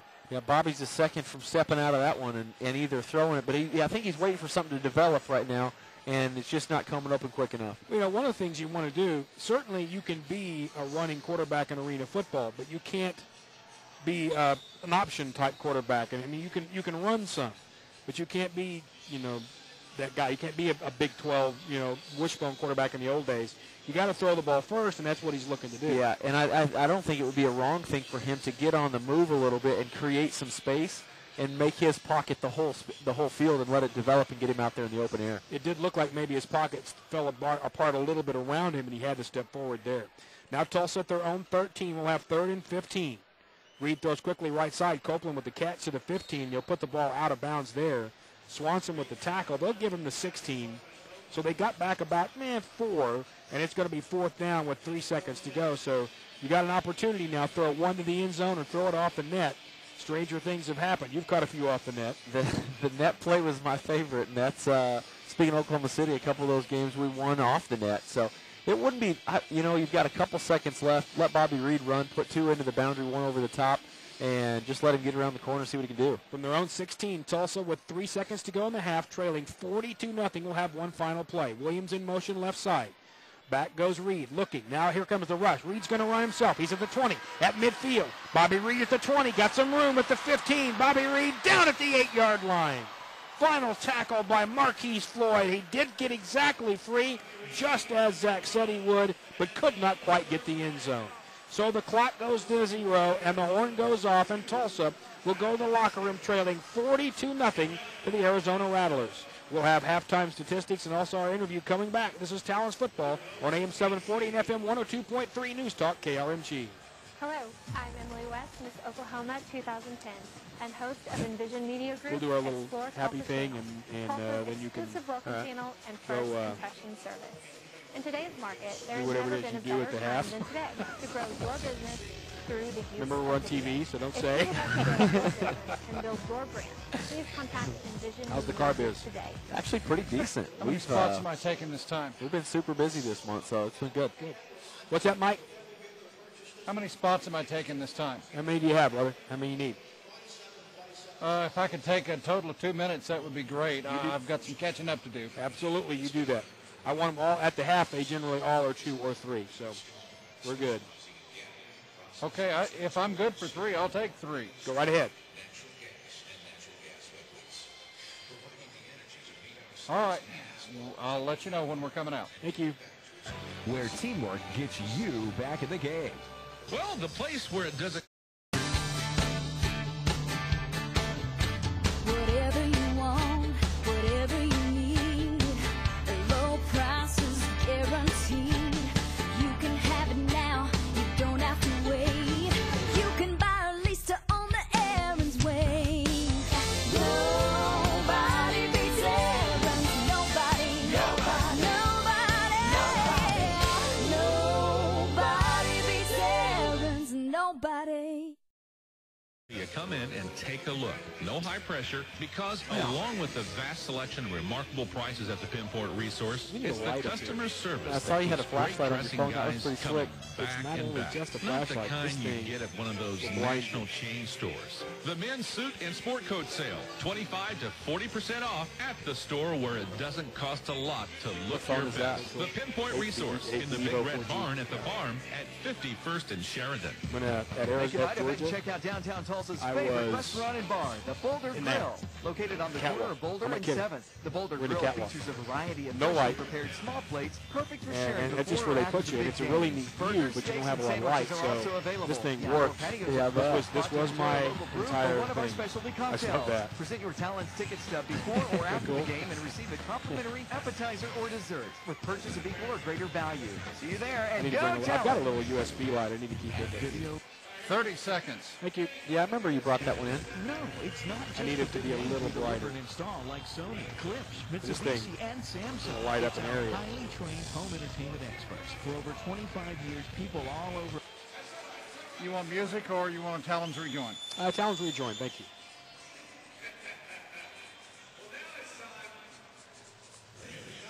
Once daily from the northwest corner of 71st and Lewis. Love Talons football? You'll love hearing Rick Corey's sports on the KRMG Morning News. Weekday mornings 5 to 8:30 on AM 740 and FM 102.3. News Talk KRMG. Welcome back downtown to the BOK Center. Rick Corey along with Zach Jones. First home game of the year for the Tulsa Talons. This Monday Night Football not going very well. Arizona 42, Tulsa nothing. Here at the half. Remember Fred Shaw coming up. We'll talk to the former Oklahoma City Yard Dog, now Talon. But, gosh, if I were asking you, if you were a doctor and I said, what's wrong, there's probably a little too much to prescribe. So let's cut to the chase of what does this team need to do to be more competitive in the second half. just get some connection with the receivers and the quarterback. You saw it a little bit later in the second period where Bobby started to hit his receivers and feel a little bit of that flow, and that's really the biggest thing. Defensively, it's 42 points, yeah, but I don't think they look that bad. You know, they've given up some big balls here and there, but really I think the most important right now would be getting some energy in the team, and that's got to be getting scoring some points. Yeah, and you mentioned this defense, and it's the same thing that I saw in Georgia and in Dallas. Play well, one bust. But that one bust ends up being a big play. It's on third down, or it's and then the dauber's down, and then then as you said, you got to create some of your own energy. There's not a lot of energy in the building now either, so you're going to have to bring that yourself. Yeah, and we've always known that Ransom's the guy that brings a lot of that energy on defense, and they're out there trying to make some plays, and it's just third down or fourth down when they give up that extra oomph and they score a touchdown the next play. So definitely it's going to have to work within themselves to create the energy. All right, let's take a look at some of the halftime stats, and as you can imagine, they're not very pretty. Total yards in this game, 162 for Arizona, 77 for Tulsa. And again, I'll say that the 162, it's not as big a deal. 77's a problem. That's got to be fixed. Meanwhile, individual stats, Bobby Reed, 7 of 16 for 51 yards, no touchdowns, 3 interceptions. Receiving, Brandon Copeland, 3 catches, 23 yards. T.J. Williams, 2 for 18. Anthony Bolden, 1 for 5, and Al Hunt, 1 for 5. When your tight end's got the same as the guy you brought in to settle you down, that's not a good sign. Yeah, and that's just a little screen pass on the outside wall, so we need to get that guy in the game. Meanwhile, on the other side of things, Nick Davila, 15 of 22, 158 yards, 4 touchdowns, no interceptions, and certainly he's the experienced quarterback, not Bobby. But what you want out of your quarterback is just what Davila is doing. Drop, set, throw. Yeah, consistency, get the guy to the open, or get the ball to the open receiver, and that's what he does. Brandon Harvey, 7 catches, 91 yards, 2 scores for Arizona. Rod Windsor, 4 for 26 and a touchdown.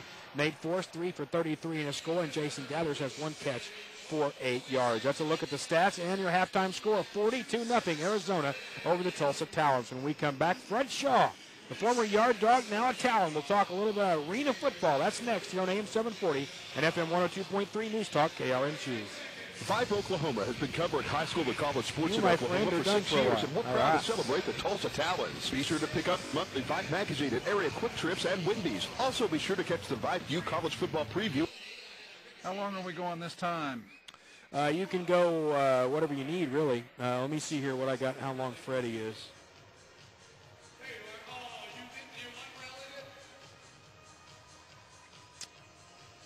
Ooh, Freddie is 5 minutes. We have 9 on the clock. You want to do 3? You bet. I'm on it. Got it.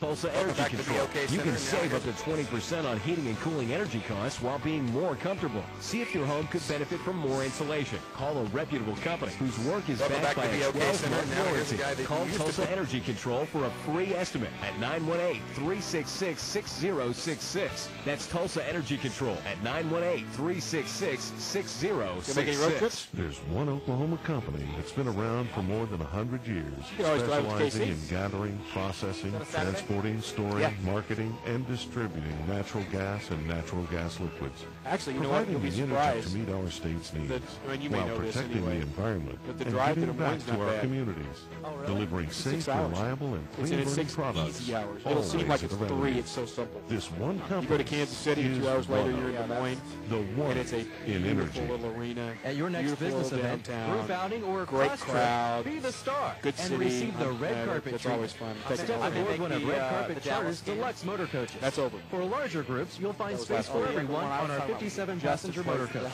Need more legroom? Our 39-passenger mid-size coach will suit those needs. And for shorter trips, don't forget about our conveniently sized 31-passenger. To check out our entire fleet and to get the red carpet treatment you deserve, check out our website at redcarpetcharters.com. Primo Kia is proud to once again sponsor the Tulsa Talons. We hope you enjoy the broadcast.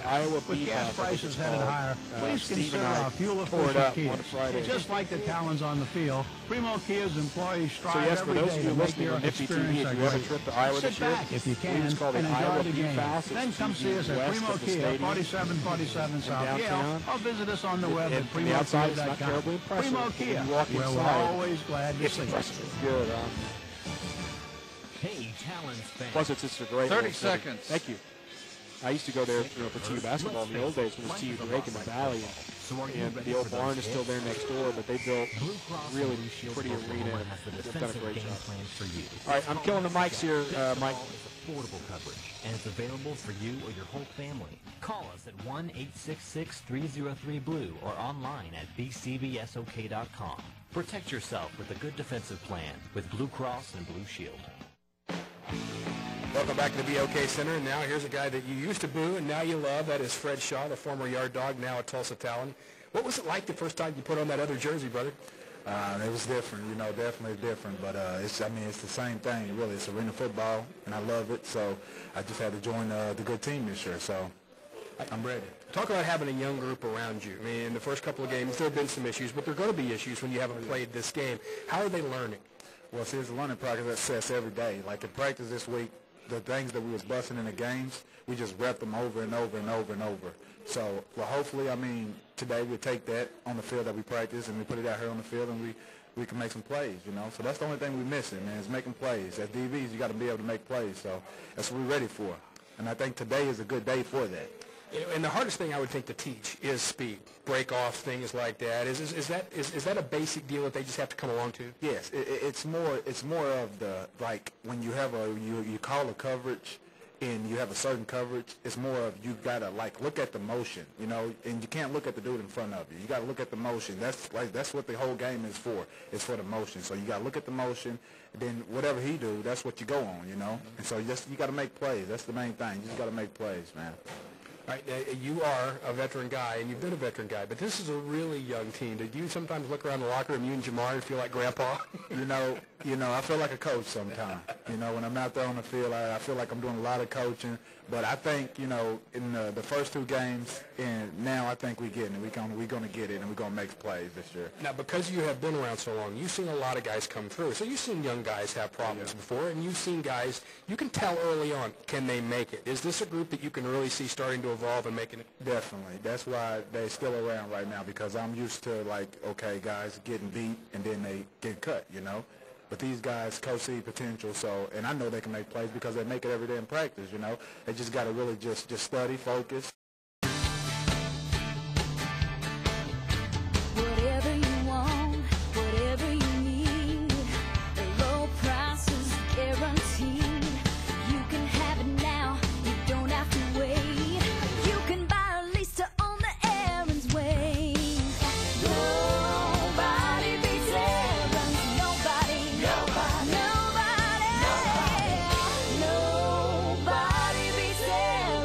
Nobody. Definitely looking forward to that. What else does Arizona do when you saw one film that you are somewhat impressed with or can be problematic? It was screens. Like, they liked a lot of screens at the, like, when they're coming out the end zone, they like a lot of screens. And number 23, I'm not sure is his name, but he's a pretty quick guy, faster guy, hitting the motion. And, it's going to be a pretty good test for us, but we're ready, And now you get to come home. You haven't been home yet, other than the practice, and you're still looking for that first win. How important would it be to get that first one here, Fred, and get some of that confidence back? It'll be big, man. We need it bad, But like I said, this week in practice, we had a good practice this whole week. So we got a couple new guys coming in, and, to step it up. So hopefully we just go out and just make plays tonight. When you're a veteran, and you continue to learn in this game, what about your game is evolving and changing and getting better? Well, see, Mike, it's more like once you get older, it's like you just know the spots to be in, and you know the areas of what you got to do. And, like I can get better at really just helping the young guys out right now, and, like, with the motion. Like the first two games, like, they took too many motions. I should have took some of the motions off their hands right there because I know how to handle the motion a little bit. And that's what you'll see tonight, me taking the motion a little bit more. What do you see potential-wise for this group? Certainly, everybody would like to erase the 0-2 start and go back, but you look around. There's a lot of bright spots, young guys here that once the lights come on, you can see some pretty good play, can't you? Oh yeah, man. It's a long season. We have 16 more games left. It's a long season, and these guys that we got. I wouldn't like my 5 years in Oklahoma City. I haven't seen a better group than we got right here. So we definitely can make plays if we just put our minds to it and just go out there and make plays. What do you do to take care of yourself? Because, man, playing this game for 5 years, getting beat on these walls and those thin fields, guy, you got to feel like you're 90 at times. Oh yeah, the off season has definitely got to be a lot of work. It's more in the off season like than when you come for camp. You just got to worry about the off season. Once you get the off season, you work out a little bit in the off season. Once you come in for camp, it's nothing. Yeah. All right, so tonight, you want to win a game here. You want to move on down the road. But for these fans in Tulsa that are coming out to see Fred Shaw for the first time tonight, what do you want them to know? I just want them to know it's a little bit like Tia to get your popcorn ready because we're about to put on a show tonight. Outstanding. So, have a great second half. I appreciate you. That is Fred Shaw coming back with the second half kickoff. Tulsa and the Arizona Rattlers. This is Talons football on KRMG. For over 70 years, the communication workers Mike, of let's just America make it one have right here, been please. protecting workers who work to protect you. CW. I'm on it. Thank you. Hard-working people who provide essential services to our community. From repairing your city streets to building the information highway, the communication workers of America are moving you forward. CWA, representing, organizing, mobilizing. At Video Revolution, we launched our secret weapon. No, it's not just the big names we deliver and install. All right, let's get this thing ready to roll. Ready to launch. You doing music or Talons? Talons is fine. All over Oklahoma have been telling their friends the guy to know for that awesome home entertainment experience is at Video Revolution. Plus, don't forget our... We're doing music or Talons? Talons, please. This is Terrence Carter, the 23s. You're listening to the Tulsa Talons football on AM 740, FM 102.3, News Talk, KRMG. All the way from Pittsburgh, Terrence Carter welcomes us back here at the BOK Center. Thank you, big guy. We are at the half, but we're about to be into the third period. Rick Corey along with Zach Jones at the BOK Center. Tulsa trailing 42-0 here to the Arizona Rattlers, and we talked a little bit about what this team has to do. They do get the football to start the second half, and now we talked about just getting better one at a time, Zach, and that really truly is one play at a time. Arizona, more than likely, will come out with a little less fire. You've got an opportunity, maybe make some things happen and turn yourself around a little bit here. Just as Fred Shaw said, make some plays. Yeah, they're at the second half. They weren't really blitzing a lot, or they weren't even really rushing very hard. So you saw that the D-line wasn't coming at Bobby Reed, so that's a good time for him now to get back into his drop, set his feet, and make some really good throws and just develop as a quarterback. Well, you've got an opportunity to do it right here. Arizona about to kick off. Man's been very busy tonight. Joe Schrader out of Sacred Heart will kick off from right to left. Back deep once again for Tulsa is number 4, Copeland. Has it about 3 yards deep. Out at the 5-yard line. Cuts to his left at the 10. Still going at the 15, and he's going to be down there. And on the tackle, once again, a guy who has been everywhere tonight, Kevin McCullough. He's got an interception. He's made about 20 tackles. He's all over the field. And it's 1st and 10. Tulsa at their own 16-yard line. And I would think early, knowing Mitch, hitch route, up against the boards, get something to Al or anybody, get a 5-yarder and get started. Yeah, and it's looked like so far they've left a lot of the middle of the field open. They've went outside quite a bit, and it looks like McCullough's been to the outside covering the screens, and so they may have some open opportunity right in the middle of the field coming into the second half. So 1st and 10, Tulsa at their own 16-yard line. Bobby Reed brings them up. 2 receivers right side, motion by Williams. Reed with the snap, has some time. They're going to hand the ball off to Bador, and he plows forward for about 2 yards. Taken down eventually, once again by Marquise Floyd, who did a nice job. They'll give him about 2. They're going to mark it up around the 18-yard line. We'll call it 2nd and 8. It's pretty interesting by the defensive line being able to get to that, especially the first play out of the second half. You think their ears would be pinned back looking for, get some good get-off, but good job by making a tackle. So Tulsa now at their own 18 with a 2nd down and 8. They'll lead around the 24 of Arizona. Back to throw is Reed. Fires. Ball is overthrown and intercepted. Nope, they're going to say he dropped it. And then Williams picks it up off of his chest and runs to the end zone. But they're going to say that ball was dropped. I'm not sure it ever hit the ground. Quite honestly, I think that might have been an interception. Vince Hill went down, got underneath the ball, then rolled over. The ball bounced up between his legs and his knees.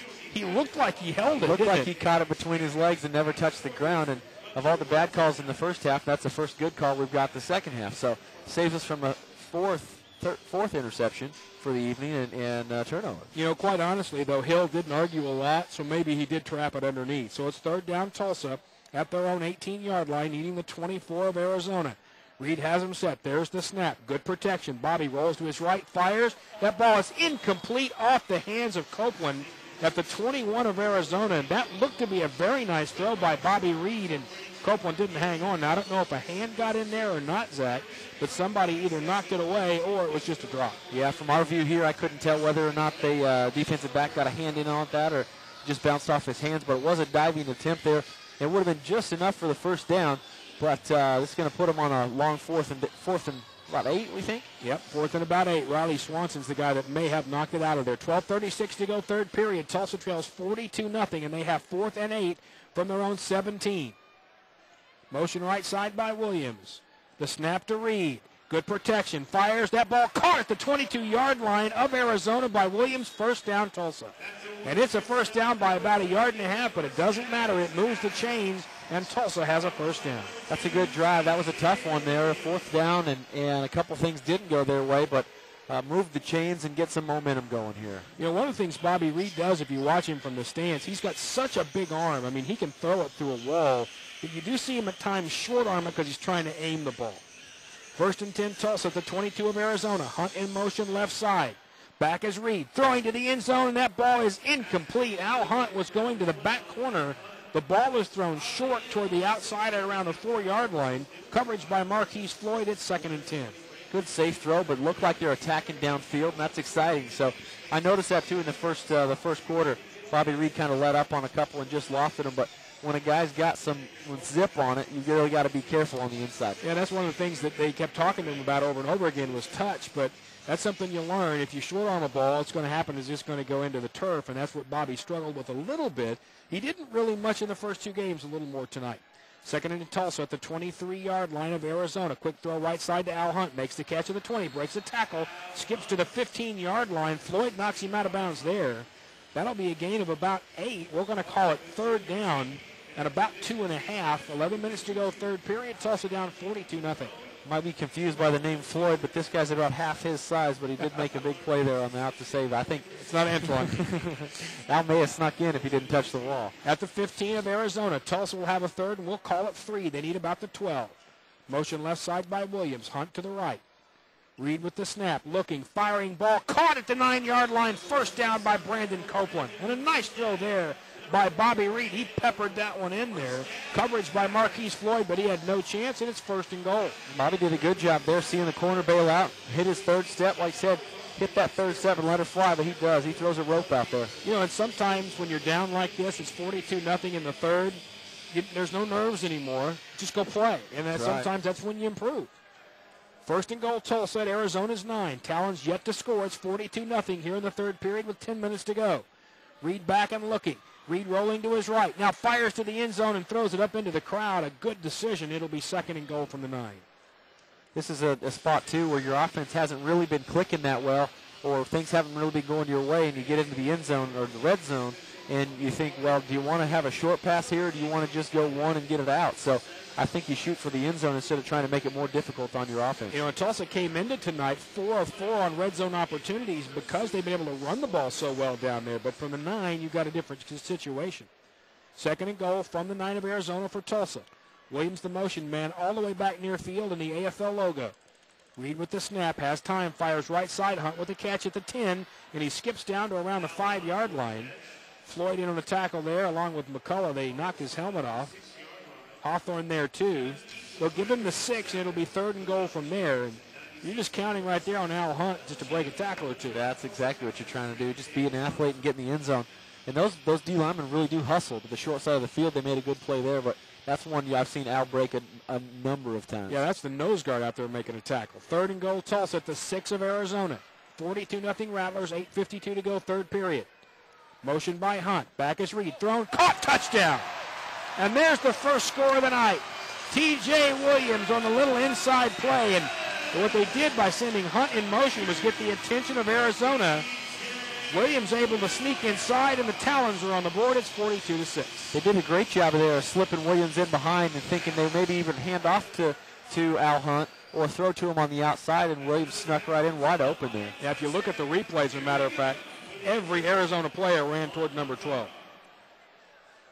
Juan Bongara on for the extra point. Baziner will hold. Teams are ready. The snap is back. The kick is up.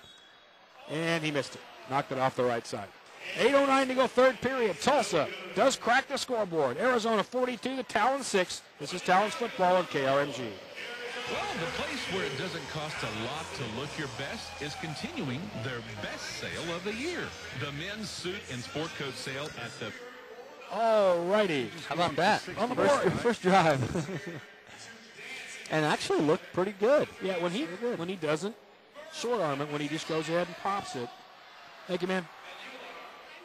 And I mean, I understand he's trying to learn touch. Absolutely. It's tough, though. I mean, that's sport coats to fit you. One of the first things he said to me in one of our first conversations was, man, I got to be careful because I'll throw it too hard. And so he's trying to learn the two, and that's then you're thinking about it, like you said, if you think about it more than just being an athlete, you'll be fine. It's not the kind you get at good young man. Great smile. Stores. The men's suit and sport coat sale, 25 to 40% off at the store where it doesn't cost a lot to look your best. You should like Bobby Reed. Here we go, gents. Big Red Barn at the farm at 51st and Sheridan. AM 740, FM 102.3, News Talk KRMG at the BOK Center. Rick Corey along with Zach Jones. Talons get on the board finally. A 6-yard touchdown pass from Bobby Reed to T.J. Williams. A 10-play, 34-yard drive. Took 6 minutes and 5 seconds.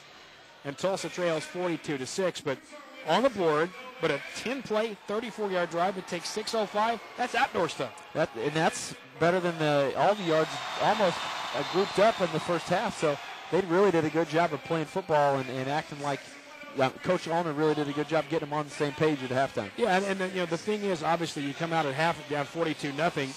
You really do have to focus on one play at a time, and that's really easy to say, but that's hard to do if you're down 42-0. At that point, you're thinking about pizza and going home and a lot of other stuff. But Tulsa did a nice job of being focused there.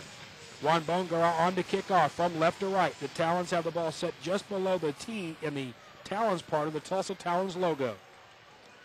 Bongara puts the foot to it. This one's heading toward that slack net, goes into it, out the back of it. Perfect kick, and Arizona will start from its own 5.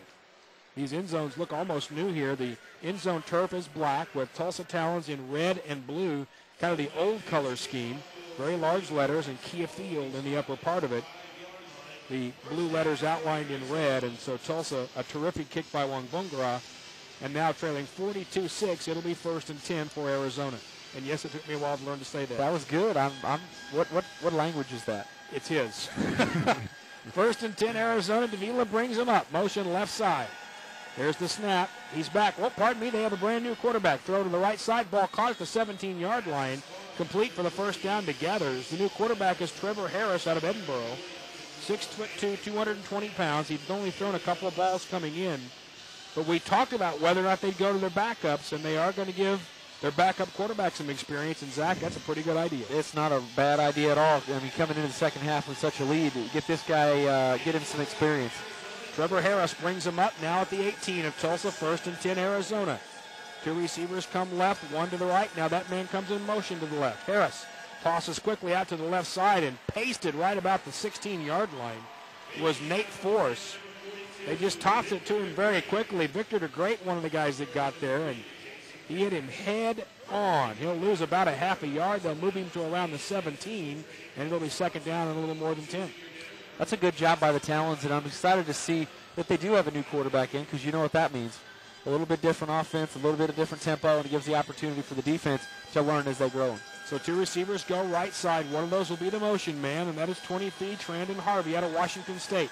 Nope, motion actually comes left to right. Harris is back. Looking, time, throws middle of the field, knocked away by Fred Shaw.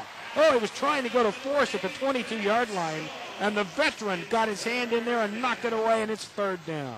Great D by Shaw and pretty good coverage. They didn't have anywhere to go, and that's what I'm talking about with the new quarterback. Not as polished, decisive. Yes, so he's got to think a little bit more on his feet, just like our quarterbacks do, and learn in the game. So that's really good for the defense to go with. Now Harris stood there, good protection, but could not complete it. They've moved somehow the ball back, the half-yard back again, and now it's 3rd and 10 from about their own 17 for Arizona. Harris is back. Here comes the pressure. Harris moves up, throws deep, man open, caught at the 10, at the 5, running sideways into the end zone. Touchdown, Arizona. Trandon Harvey at the 10-yard line caught the ball, then fumbled it around. It was in the air like a hot potato. He dragged it in. Neal couldn't haul him down, and it's 48-6. Looked like we had a stop there coming on, and Harris didn't have anywhere to go with it. Looked like he may break the pocket and take off running. And on a double or triple move there, he found enough time to just lay it out there for him. And Harvey was covered early, as you said, and then he underthrew him to the point where you looked like you might knock it down, but they couldn't quite do it. Joe Schroeder on for the extra point. 5:13 to go, third period, and counting, 48-6 Rattlers. There's the snap. The kick is up, and it is dead center, and it's now 49. 5:05 to go, third period. Talons trailing 49-6. This is Talons football on AM 740 and FM 102.3 News Talk KRMG. Primo Kia is proud to once again sponsor the Tulsa Talons. We hope you enjoy the broadcast. With gas prices headed higher, please consider our fuel-efficient Kias. Just like the Talons on the field, Primo Kia's employees strive every day to make your experience a great one. Sit back if you can and enjoy the game. Then come see us at Primo Kia, 4747 South Yale, or visit us on the web at primokia.com. Primo Kia, where we're always glad to see you. Vibe Oklahoma has been covering high school to college sports in Oklahoma for 6 years, and we're proud to celebrate the Tulsa Talons. Be sure to pick up the monthly Vibe magazine at area Quick Trips and Wendy's. Also be sure to catch the Vibe U College Football Preview in May. And coming in July, it's the statewide football preview with breakdown. 15 seconds. Thank you, sir. With statewide football preview at Walmart's and other magazine retailers. Also check out live streaming games and events on Oklahoma High School Sports on VibeOK.com. Vibe Oklahoma, the leader in Oklahoma high school sports. AM 740 and FM 102.3 News Talk KRMG. The BOK Center is the site. Rick Corey along with Zach Jones as the Tulsa Talons get on the board to give up another quick touchdown, trailing Arizona now 49-6 with 5:05 to go here in this third period. And Tulsa did come out, create a little bit more of their own energy offensively, Zach. But as you said, again, defensively, you play well, you play well, you play well, then you have the one bust. You've got to give part of that probably to the defensive line for not getting there because there was a little bit too much time. Yeah, something we're not familiar with without TC or some of the great defensive ends we've had like Gabe Nineheist last year. We don't have that instant pressure, so we got to create something there because the defensive backs are having to stay on the field a little bit longer than they need to. Coming up to kick, Joe Schrader from right to left. Back once again is Tulsa's Copeland. The ball going to be right near the base of the net, and he caught it, to the 5 to the 10, up to the 12-yard line, taken down by Forrest right there. They may give him the 13. No, they'll mark him at the 12. Copeland getting a little better at kind of the judgments off the net, and that time gets a 12-yard gain out of something that might have in the past not getting 12 yards. Well, that first half he had a couple coming off the net, barely got back to the 5-yard line. So here the second half, the first one I think he made it just out past the 15 and now out past the 10. So gives them a little bit more breathing room on offense, and they don't have to stand back there so nervous as to be in their own end zone. So on the 12-yard line, Tulsa takes over, 1st and 10, 4:47 and counting here, third period, 49-6, the Rattlers lead. Reed under center. We'll bring Williams in motion from left to right. Reed with the snap, going to look and throw quickly. Nope, now he's got to pull it down, roll to his right, now fires it, caught by Hunt at the 17-yard line, right against the wall, which is where Al Hunt will make a living. Floyd and McCullough were there, but they can't stop that. Well, now they're going to say it's incomplete now. It looked to me like Al caught that, but he was right up against the wall. We couldn't see it, and apparently he couldn't hang on. It'll be 2nd and 10. That's unfortunate. It looked like Bobby was trying to go to T.J. Williams and really held on to it, trying to get him the ball, and after a couple moves, there was nowhere to go, so we drop it down to Al. You know, you look at Mitch Allner standing over by the Aaron's rent signs, and you can just see the frustration there on a guy who is used to being around great arena football. From their own 12, 2nd and 10, Tulsa. Reed with the snap, looking, throwing quickly left side, caught by Williams, and he turns upfield to the 20 and lays a pretty good lick in there on Riley Swanson.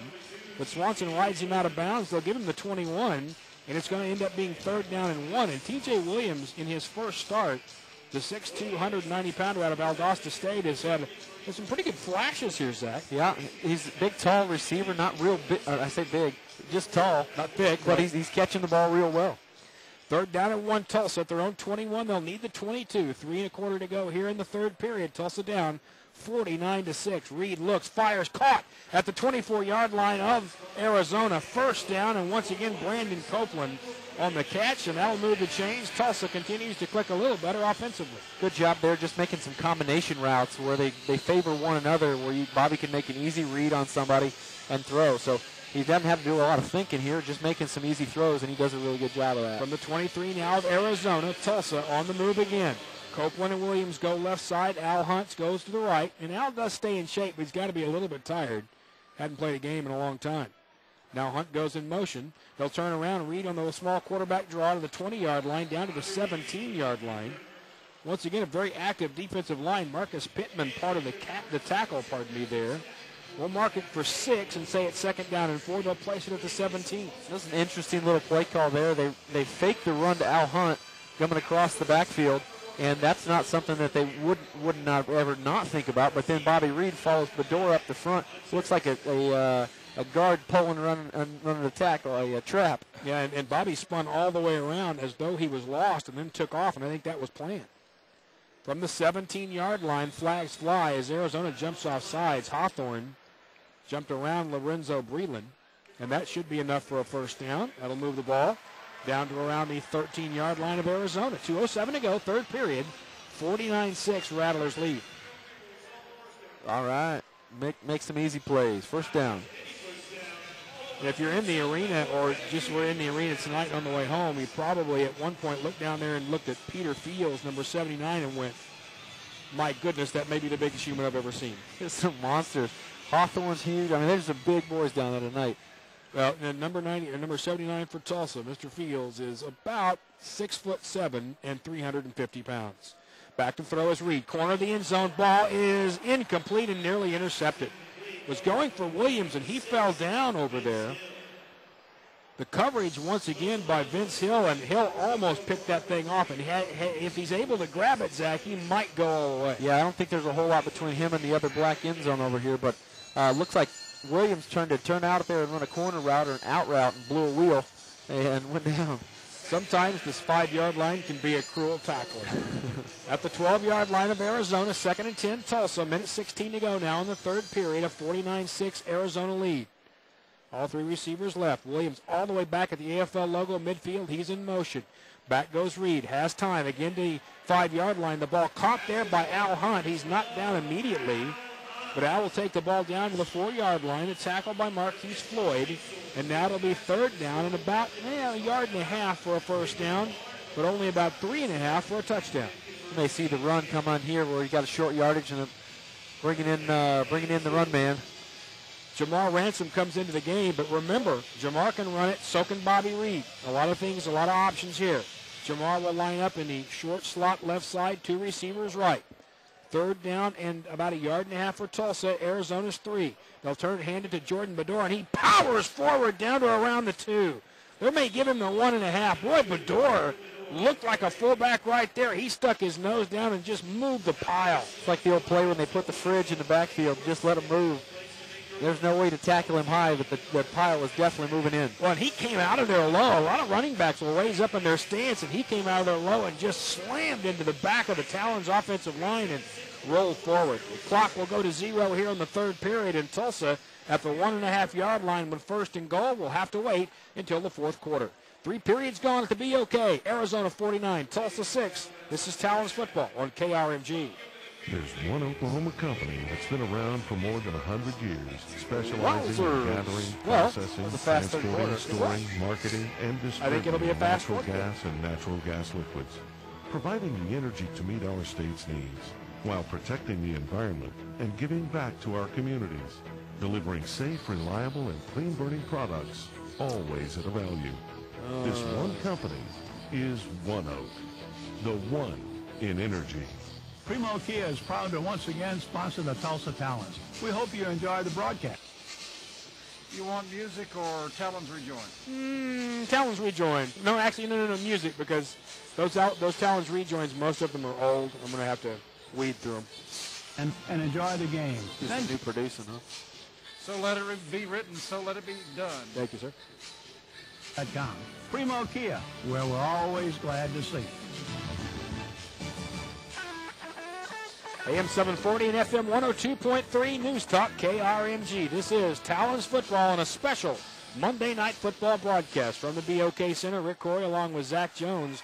And the special night, yes, it hasn't been a special game thus far for Tulsa, trailing 49-6 as we go to the 4th period. But a bit of light, a bit of spark from the Talons offense, and a team that needs to find itself a little. You mentioned it earlier, Zach. You don't know who you are yet because it's a brand new group.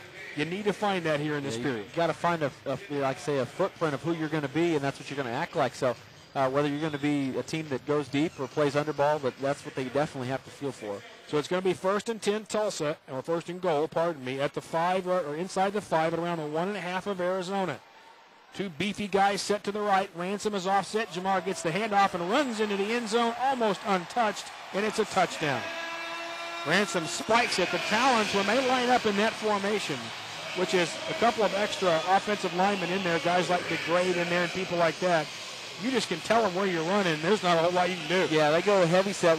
That's the good part about it is there's a lot of DBs that still have to be in there to cover the receivers. So that's where this game gets a little interesting is you can't really put the heavies in to guard it because then you just throw over the top of them. And Baziner's going to leave as Tulsa will stay out and go for 2, which makes great sense. It's 49-12, and Tulsa will try to make it 49-14. Why not?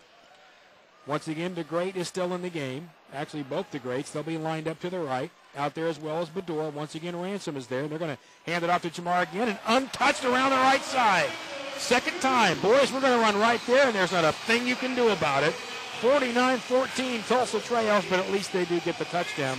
We'll keep it here for a moment. Let's go over some of the scores from the week. Of course, this is a Monday night game, so there have been games behind us on Friday, and I watched most of this one. Iowa and Spokane had a really fun game back and forth. Iowa wins 43-42, and what we're seeing this year is a lot of the traditional powers, Spokane, Tulsa, even San Jose, struggling. And, of course, one of those struggling is Spokane as they lose that one 43-42. Speaking of struggling, San Jose, who really thought they were going to come back in and tear this league up, and they are struggling. Chicago beat them 54-41. Also having a bit of a difficult time of it so far is New Orleans. Jacksonville down them 64-33. And Orlando, a winner over Utah, 68-53. There's, of course, a Cleveland, Tampa Bay on Sunday night in Tampa, who was a deep playoff run team last year, beaten 66-26 in that game.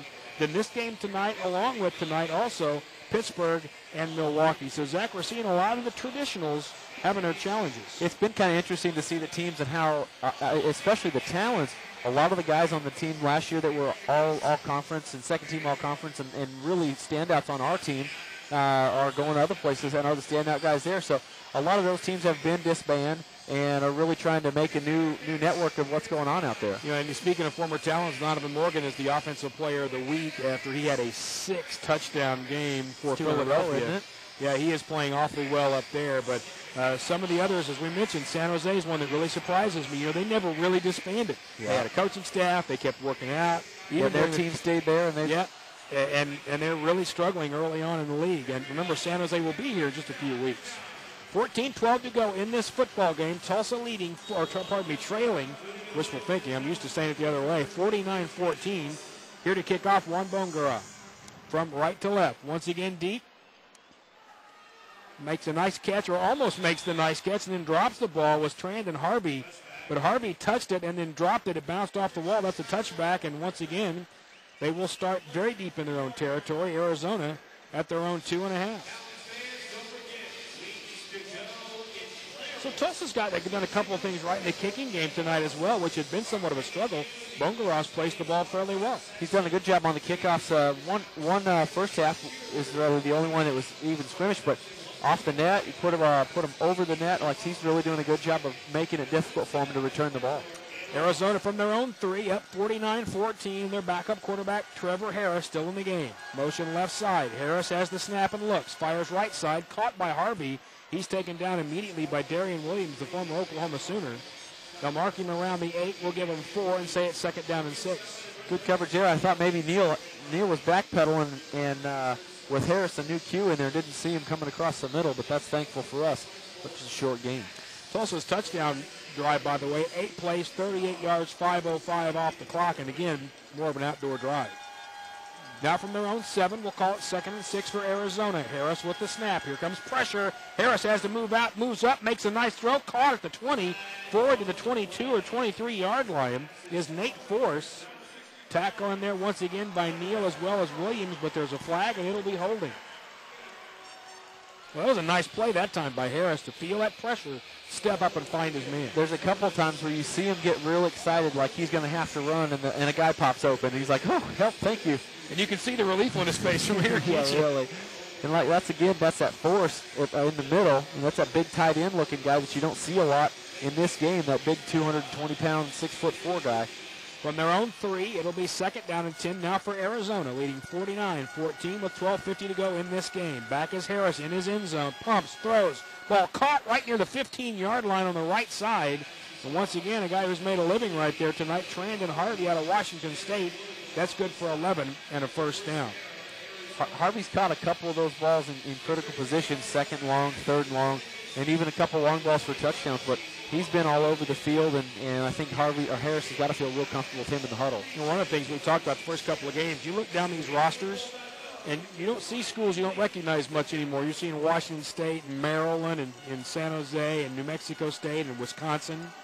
First down for Arizona. Harris is back. It looks like he wants to go deep. Now he's going to run. 15, 20, 25. At the 20-yard line, runs square into Fred Shaw and just falls down at the 18. Boy, Harris looked like he was going to slide. Instead, he just kind of dove forward into Fred Shaw's chest and then just fell straight to the ground. It's a little different look out of Fred Shaw. I thought he was going to go try to knock his lights out, but you can see him there after the tackle. He's like, I was trying to strip him, Coach. I think Fred, too, was a little surprised because, you know, the guy's going to make a move or something like that. Instead, the guy just kind of falls into his arms like they're dating. So it goes down to Tulsa's 18-yard line, and Arizona has it 1st and 10 there. Harris sends force in motion to the left side. Harris has the snap. Looking. Going to the end zone for Harris, and it is incomplete. Boy, nice coverage by Neal, and Harris still almost made a brilliant catch. It'll be 2nd and 10. Neal did a good job of just turning, running, and is that Harris coming across, or Force? That's Force again, Nate Force. Coming across the back of Neal, and Nate Ball nearly makes a one-hand diving catch around Neal. So the ball placed at the 18-yard line. Now 11 minutes to go here in this game. Arizona leading 49-14. To the line of scrimmage, Harris brings him. Force again in motion, left side. Snap to Harris, has time, throws the screen. Odie Armstrong at the 20. Odie at the 15, slides down to the 17. He tried to cut back. Jamar Ransom was right there, and those two are very good friends after the game or before the game. And right there, when he tried to cut back on 44, he slipped. The two of them just kind of collided and fell. It'll be 3rd down and about 4. Jamar coming into this game, I think he's had secured 4 tackles on Odie all night, so it's a good job there of maintaining. Kind of a delayed screen, though. I don't know if that was designed or just, give it out of his hands and let him run. Yeah, if Harris just was a little slow with it. They mark it around the 12.5, and it'll be 3rd down and 4. Needing around the 8-yard line is Arizona. 2 receivers right side. One of those, Rod Windsor, will be the motion man. Harris has the snap. Here comes pressure. Harris is going to have to move up. Fires to the end zone. Caught. Touchdown. Tulsa's Darian Williams fell down, and standing right there wide open was Trandon Harvey. And I think Darian Williams thinks maybe there was a little shove. Yeah, he's looking a little distraught over there. Not sure what's going on, but he may have been shucked and tripped up. And quite honestly, didn't see it. You know, I'm watching the quarterback, and when I look up, all I see is him laying flat on the ground and a wide open Trandon Harvey, and it's now 55-14. That's all I saw. I looked over here, and I saw him on the ground making the catch right over him. Well, and Mitch Allner's not really happy, and Mitch doesn't normally complain unless he feels like he has an option to. Extra point upcoming by Joe Schrader. There's the snap. It's high, but the ball is down. The kick is up, and it's in the net. 9:21 to go in this game. 56-14 Arizona. This is Talons football on KRMG. Hey, Talons fans. Do you have a defensive plan when it comes to getting sick or hurt? Let's face it. You may need to reconnect here in a little bit. You're starting to fracture a little bit from time to time. There's nothing to reconnect. This is not like the Vector. We are VOIP. Roger, got it. All right, you're about 38 seconds away. Thank you.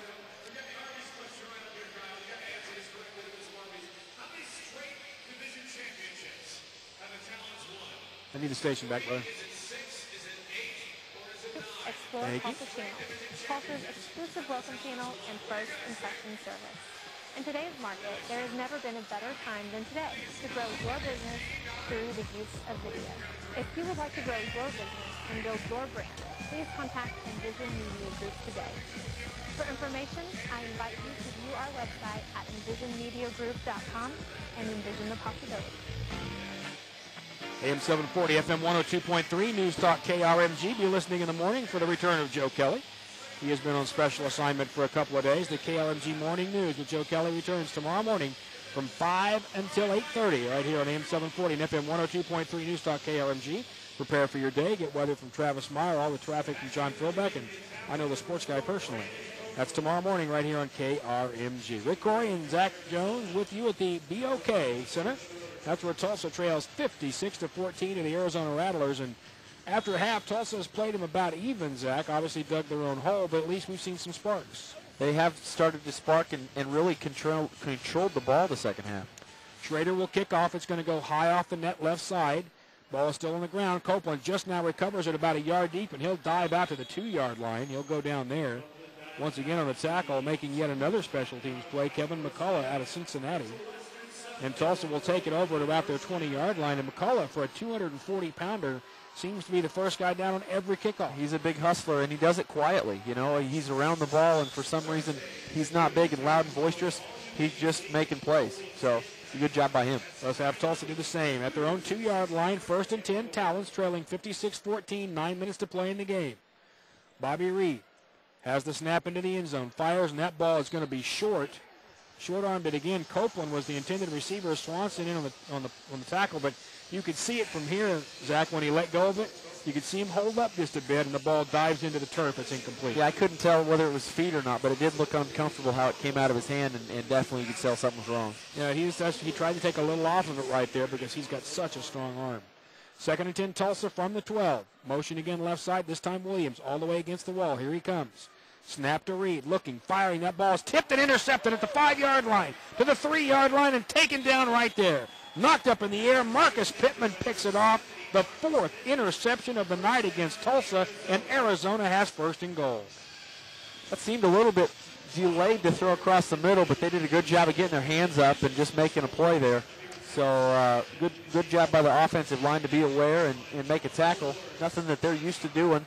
But after 4 interceptions, that makes it tough. Williams is the guy that went and sat the route down. He was the guy in high motion, and he was open right there, but the ball just tipped, and I didn't see who got the hand on it initially, but the awareness by Marcus Pittman to pick it off, and is now 1st and goal for Arizona at Tulsa's 3.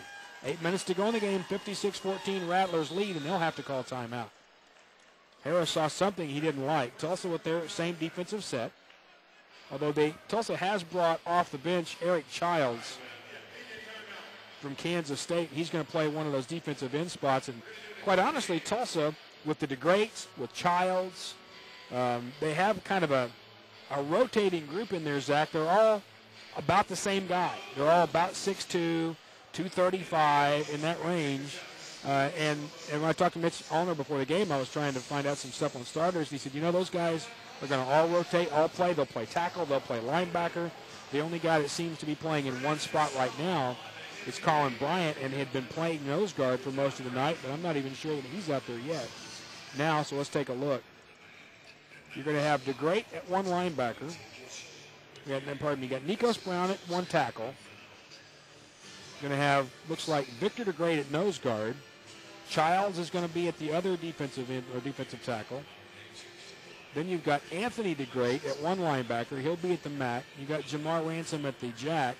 Darian Williams at the corner spot, middle safety right now, falling to, I think that's Neal.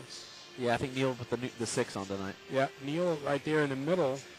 And normally Freddie Shaw playing in that middle is going to play out here on the boundary. So it'll be 1st down and 10, Arizona.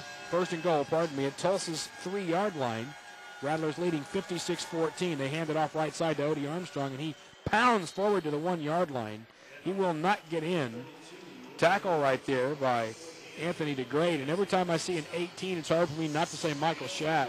I see a couple numbers out there that I'm used to seeing that are a lot different this year, but definitely Michael Schack are in on a lot of tackles. Yeah, and and DeGreat is a little smaller than Michael, but they're both that large upper body. And Michael's been done a couple of years, but nobody wore 18 last year, so you got to get used to that for a year.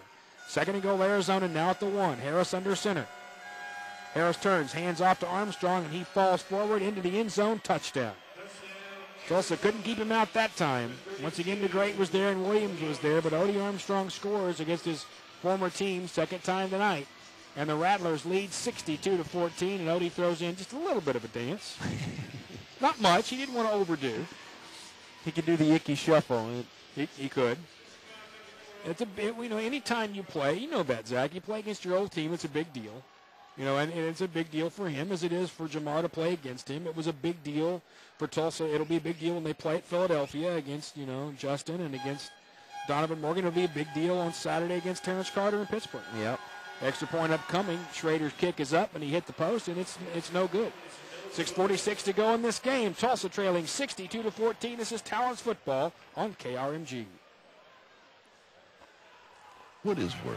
Is work talking about working? A lot of times those big games telling others to work. Earn a lot more momentum because of hatred and all that. With your hands and your brains. Work is building. Mike, I'll go ahead and try to disconnect it and reconnect it here. I don't think it'll do much for us, but we'll give it a shot, okay? Work is craft. Work is complex. All work right. is family. Work is pride. And if you're serious about it, work. Does that come with its own stylus? That's what you do. Red Wing shoes. Right. Work is our work. And they tell you that you will lose it within the first couple of weeks. Really? But I take extremely good care of all the stuff. Correct. That's $6,500 Paul wrote a check for. I'm caring for it. Correct. How fast can you get TV apps? I love this thing, man. 15 seconds. Signature wonderful. Correct. Watch unlimited episodes of your favorite TV shows and movies instantly through your game console or other devices. All for only $8 a month from Netflix. See terms and conditions. Back at the BOK Center in downtown Tulsa, Rick Corey along with Zach Jones on AM 740 and FM 102.3 News Talk KRMG. Tulsa trailing 62-14 to Arizona's Rattlers after a 6-play 45-yard drive takes up 4 minutes and 2 seconds. Pardon me, a 2-play 3-yard drive. I'm sorry. That was the last drive. After the interception, the 4th interception of the night against Tulsa, touchdown run by Odie Armstrong, and Tulsa trails 62-14. And I have to go back through the record books, but I'm struggling to remember Tulsa scoring anything near this few points in a game, Zach. I don't recall any time that it was under 30. No, I'm struggling on that one, too. I'll see if I can't look it up. Kickoff coming up from Schrader. Very, very high, very short, taken by Copeland back of the end zone. He's at the goal line and runs square into a couple of Arizona Rattlers, and they'll mark him down at the 2. And a good job getting downfield right there by Jason Gathers. Also in there helping on that tackle was Vince Hill. I'll tell you, they've got a great kick coverage team, and the Talons have struggled to even make it out of the end zone all night. And the kicks haven't been great. No, that ball's gone very high. Tulsa will go with a new quarterback. I kind of wondered when it might happen. Matt Baziner out of Georgetown, 6'2", 205-pounder, has played arena football for a couple of years, has a little bit of experience. Let's see how Matt does. 1st and 10, Tulsa at their 2. Baziner with the snap into the end zone, looking, firing middle of the field, and it is caught by Williams at the 18-yard line. Coverage in there by Vince Hill, but not enough time. That's good for about 16 and a first down. And obviously, you see this happen all the time. You get a new quarterback, new energy, and so things start to click a little bit. We saw last week, when the Philadelphia Soul pulled out Justin, the next guy comes in, makes a few completions right away. Matt Baziner brings him up. He's an interesting story. We'll talk a little more about him as we go. Al Hunt goes in motion left to right. From their 19, first down Tulsa. Baziner back, throws, caught by Williams. Makes a move at the 20 and makes one man miss, but cannot get away around the 24-yard line. He left Swanson just grasping air, but McCullough got there as well as Vince Hill. Now, Baziner is a guy who went and played at a university in Mexico. Actually got a scholarship to play college football in Mexico. Played a couple of years and then ended up at Georgetown, and I told him I had to ask him how that happened, and we'll do that.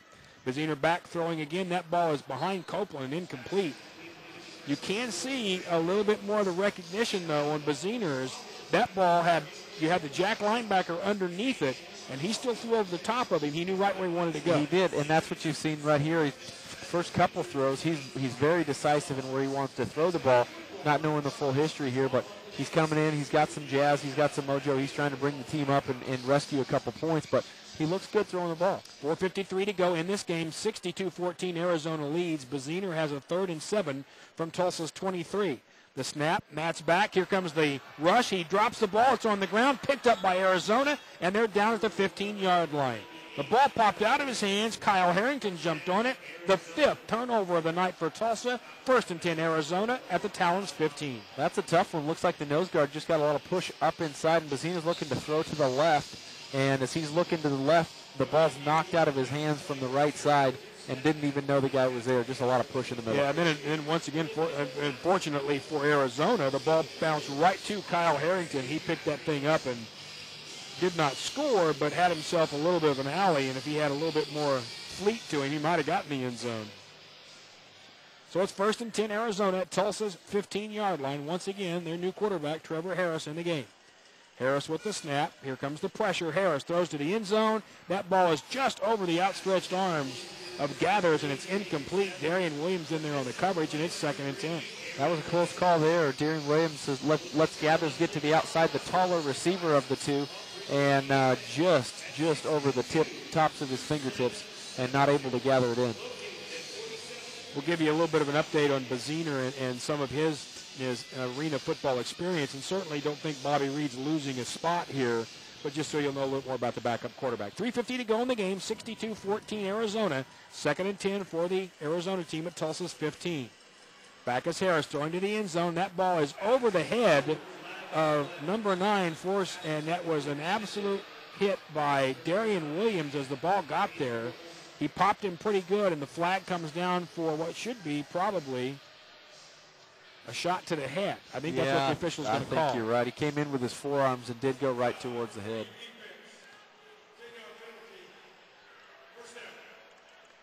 Personal foul, 10 yards. So that's what they're going to call. Is he came over the top to actually maybe deflect the ball or secure the tackle, maybe to try to break it up, and came a little bit more towards the top of his head, and that's probably what they're going to call. Yeah, and Darian, the ball was going to be overthrown a little bit, and Darian got there a little bit later than he should have and just got a little bit too high. So it's going to be 1st and goal, Arizona. Now at Tulsa's 7.5, the ball directly on the Tulsa bone and joint sign.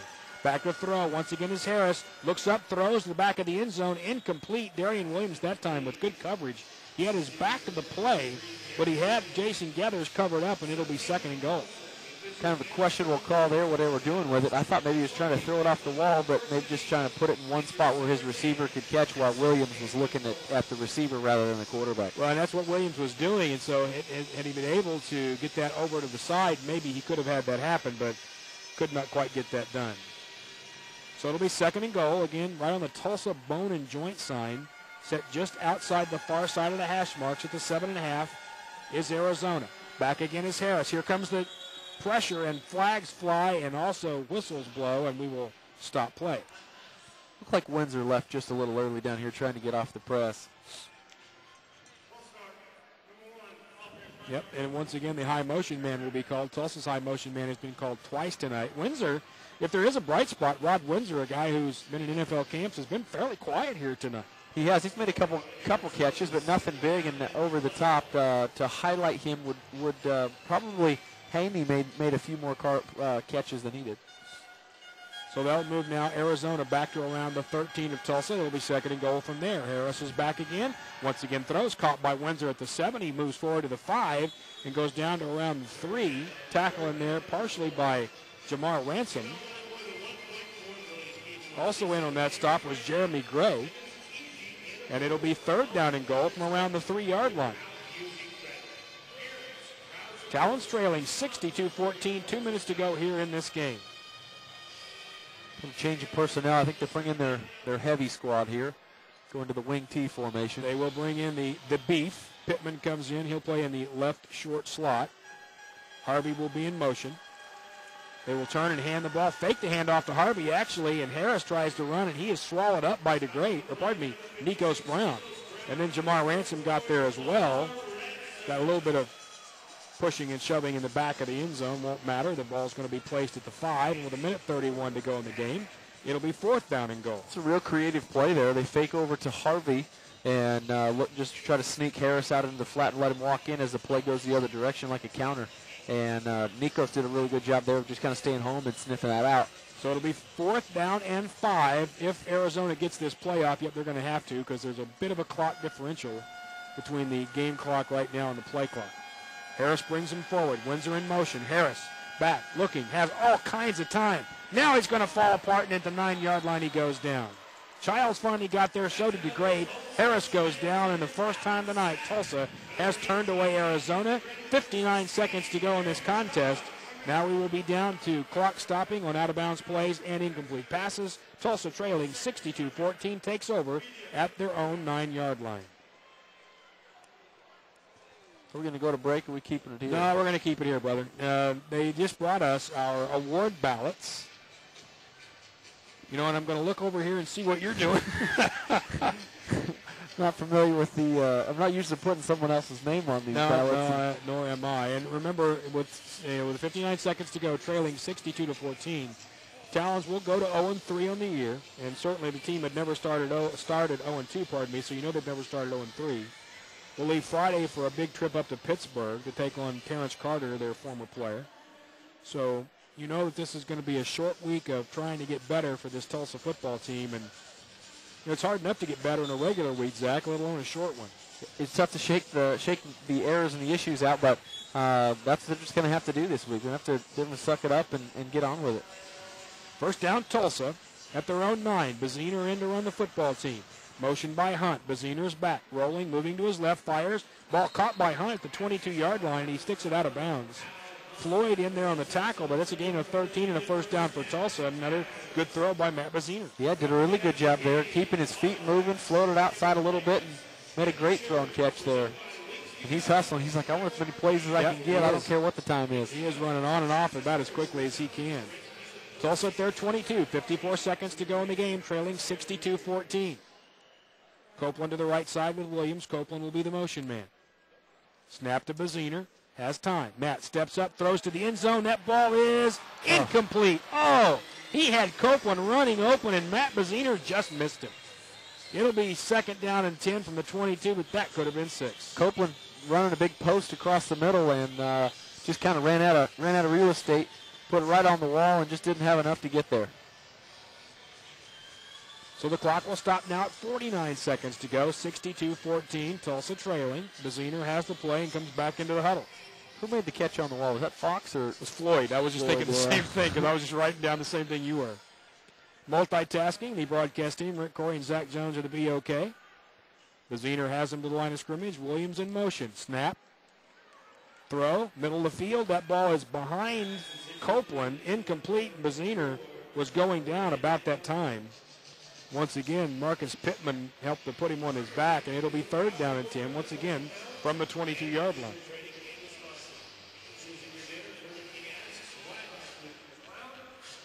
Trying to think back to the lowest point totals, and it's got to be in the 30s, as you'd mentioned, for this team. No easy way to get to those records quickly, but we'll make sure that we get to them during the week for you. Third down and 10, Tulsa now at their own 22. Motion right side. There goes Williams. Baziner throws quickly to Williams. Cars to 15, to the 10, to the 5. T.J. Williams into the end zone. Touchdown. Made the catch at the 10, skipped by one around the 5, and dances into the end zone. It's 62-20. Tulsa trails with 40 seconds to go. Williams left open across the middle, did a really good job of just making a catch and hitting the gas right as soon as he did. But Baziner's really good job of just getting rid of the ball quick. So step back and make his throw, and really nothing to think about. I think it's all been called, and he did a really good job of making that to go. So Matt Baziner leads his team to a score. Tulsa will obviously go for 2 at 62-20 with 40 seconds left. They will bring all 3 receivers left side. Now Williams goes back to the right. Baziner ready to go. There's the snap. Looking, fires to the corner, and that ball is intercepted. Now out of the goal line, to the 5-yard line, to the 10-yard line, and up to the 12-yard line. That is Marquise Floyd on the interception. And we are looking at now the 5th turnover of the night. That won't count as a turnover, obviously, because it happened on an extra point play. But that is the 4th interception thrown tonight by a Tulsa quarterback. And they wanted to corner the end zone, and he thought Williams was going there. Williams stumbled and turned the route to the inside that was picked off. I'm not sure if it was miscommunication or just the easier choice on a route. Sometimes as a receiver, if you've got a guy where you're supposed to be, you'll take an easier route and go inside, and you cut your route short, which the quarterback doesn't know that. So if that's the case, you run inside, the quarterback thinks you're running outside. And well, you know, if you're playing with a guy that you have played with for 3 or 4 years and he sees that situation, he will know. That's right. You know, That's right. And if that were, you know, and I really don't want to keep going back to this, but if it were Justin Allgood and Donovan Morgan, they'd know. Yeah. Or Jeff Hewley, they would know that.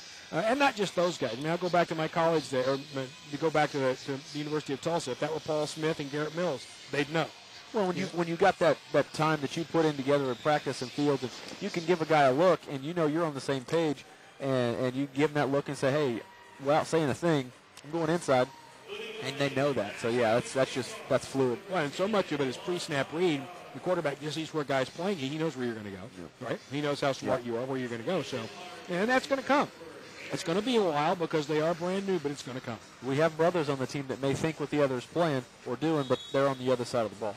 62-40, the Rattlers lead in this game. 40 seconds to go here at the BOK Center, and Tulsa will kick off. Might get the onside, not sure. Juan Bongara approaches, and he's going to kick it deep. Back and taking it about 5 yards deep out to the goal line, to the 10, to the 15, to midfield, to 20, to the 25, down to the 15-yard line. Harvey with a terrific return. And Tulsa, once again, not a lot of energy getting downfield right there, but you can kind of understand that with 30 seconds to go. But, Zach, you got to finish it out. Yeah, something you see there. The guys hustle down to about 20 yards to 15 and then break down rather than break and get through those blocks. And on kick coverage, you just got to be fearless. You got to be crazy maniac and get down there as fast as you can and blow up that wall. And the Talons went down, broke down, and stopped their feet and were pushed out of the way, and there was a huge lane for Harvey to run through. So from the 15-yard line of Tulsa, it will be 1st and 10, Arizona. 34 seconds to go in this game, and it's already Arizona up 62-20. Harris will bring his team up. Motion left side for Harris. He's back looking, fires to the end zone. That ball is incomplete. He was trying to throw. Was that to Force once again? Yeah, it was. Yeah. It was to Nate Force out of California, Pennsylvania. 6'4", 220-pounder, as Zach said, more like a tight end out there. It's incomplete. The clock will stop, and it'll be 2nd down and 10 from the 15. And, boy, the last minute of one of these games seems to never end. Well, when that ball, if you don't get a positive yard, it stops. That makes this last minute nearly last as long as the quarter. Right, and it's going to stop anyway on incompletions now with the outdoor rules. Harris brings him up. Motion left side. Harris has pressure. He's going to throw middle of the field. Caught wide open at the 10 to the 5. Touchdown. Gathers was wide smoking open at the 12 as he ran across the field. Jamar Ransom chased him but couldn't keep up with him, and it's into the end zone and touchdown, and it's now 68-20. And a few words are being exchanged in the end zone, but the officials get down there. Calmer heads prevail, and they have both teams walking toward their benches. Certainly, that's not a coverage where you've got Jamar Ransom trying to cover a receiver. That's just a blown coverage. He does a great job of trying, but that's, if you've got that matchup, I'll take it all day long. Yep. So Arizona will come on to try the extra point. And once again, the guy who's had probably the most work tonight is Joe Schrader, the kicker. He's set. There's the snap, a bad one, but they got the hold down. The kick is up, and it's good. 24 seconds to go in this game. Arizona 69, Tulsa 20. This is Talons football on KRMG. Five Oklahoma has been covering high school and college sports in Oklahoma for 6 years, and we're proud to celebrate the Tulsa Talons. Be sure to pick up the monthly Five magazine at How many am I taking here? So be sure to catch just one. This is we're still in play. In May. And coming in July, it's the statewide football preview with breakdowns of every school in the state. Be sure to pick up the college preview and statewide football preview at Walmart's and other magazine retailers. Also check out live streaming games and events on Oklahoma high school sports on VipeOK.com. Vipe Oklahoma, the leader in Oklahoma high school sports. Saddled up with Dr. Barry Epperly and members of the TCC Signature Symphony for a night of all things Bob Wills. Tulsa's Western Swing music legend reclaims the stage at Kane's Ballroom Saturday, April 2nd at 8 p.m. with the Bob Wills Take Me Back to Tulsa Concert and Dance, featuring Jason Roberts from Asleep at the Wheel and members of the TCC Signature Symphony. For ticket information, go to Dwelling Spaces or visit signaturesymphony.org. At the BOK Center, Rick Corey along with Zach Jones. Tulsa trailing 69-20 here to the Arizona Rattlers. The two-play 15-yard drive took 16 seconds. A 15-yard touchdown reception by Jason Gathers, and Arizona jumps out to the biggest lead of the night. Kickoff comes the left side off the net, taken by Copeland at the 5-yard line, and he is smacked at the 8-yard line. And again, just not great kick return blocking by Tulsa. It was Odie Armstrong on the hit, and Tulsa will begin around their own 8-yard line. And that's another thing that's got to get worked on a little bit, Zach. You got to have a little energy in that kicking game. Yeah, on both sides, kick off and kick return, and that's a huge setup. Like last year with Hewley if you can get the ball at midfield, it makes your job a lot easier on offense, and it really just continues that momentum and that energy for the team to continue on what they're trying to do, and that's score points. Baziner brings them up. Look at the last couple of plays. 21 seconds to go here in this game. 69-20, Arizona leads. Tulsa at their 9. Baziner is back. Here comes pressure. He's going to throw deep. Copeland is wide open, and he overthrew him. At the 10-yard line, he could not hit Brandon Copeland, who was wide open. Marquise Floyd could not get there, and it'll be second down. I wonder if this is just a feel thing, that you've got Baziner coming in and not really throwing a lot of those deep balls, but also he's got a lot of energy right now, I guess, in trying to throw the ball out there. He's putting it out, and Copeland's been running the ball or running kicks back all the night. Maybe not have quite as much gas in his tank left. Possibly so, or he just thought maybe he had a different angle on that ball. At either rate, it's second down and 10. Tulsa at their own 9. Now 16 seconds left. Baziner sends Hunt in motion left side, looks, pumps. Now he's going to go deep once again. That ball's up for grabs, and it's picked off by Floyd. He's back at the 20, at midfield, to the 20 of Tulsa. Flag down, and he's going to toss it left side. That ball now in the hands of Riley Swanson, and he will go down at the 18-yard line. Lorenzo Breland tackled him, and the flag, I think, is for an illegal forward lateral. I couldn't tell. I've got one. Copeland's down on the ground. I didn't know if they hit him low or what happened. Well, they're going to say block in the back on that one. So that is the 4th interception to go with one fumble. 5 turnovers tonight for the Talons, and they had another interception on a 2-point conversion that would have made it 6 for the night.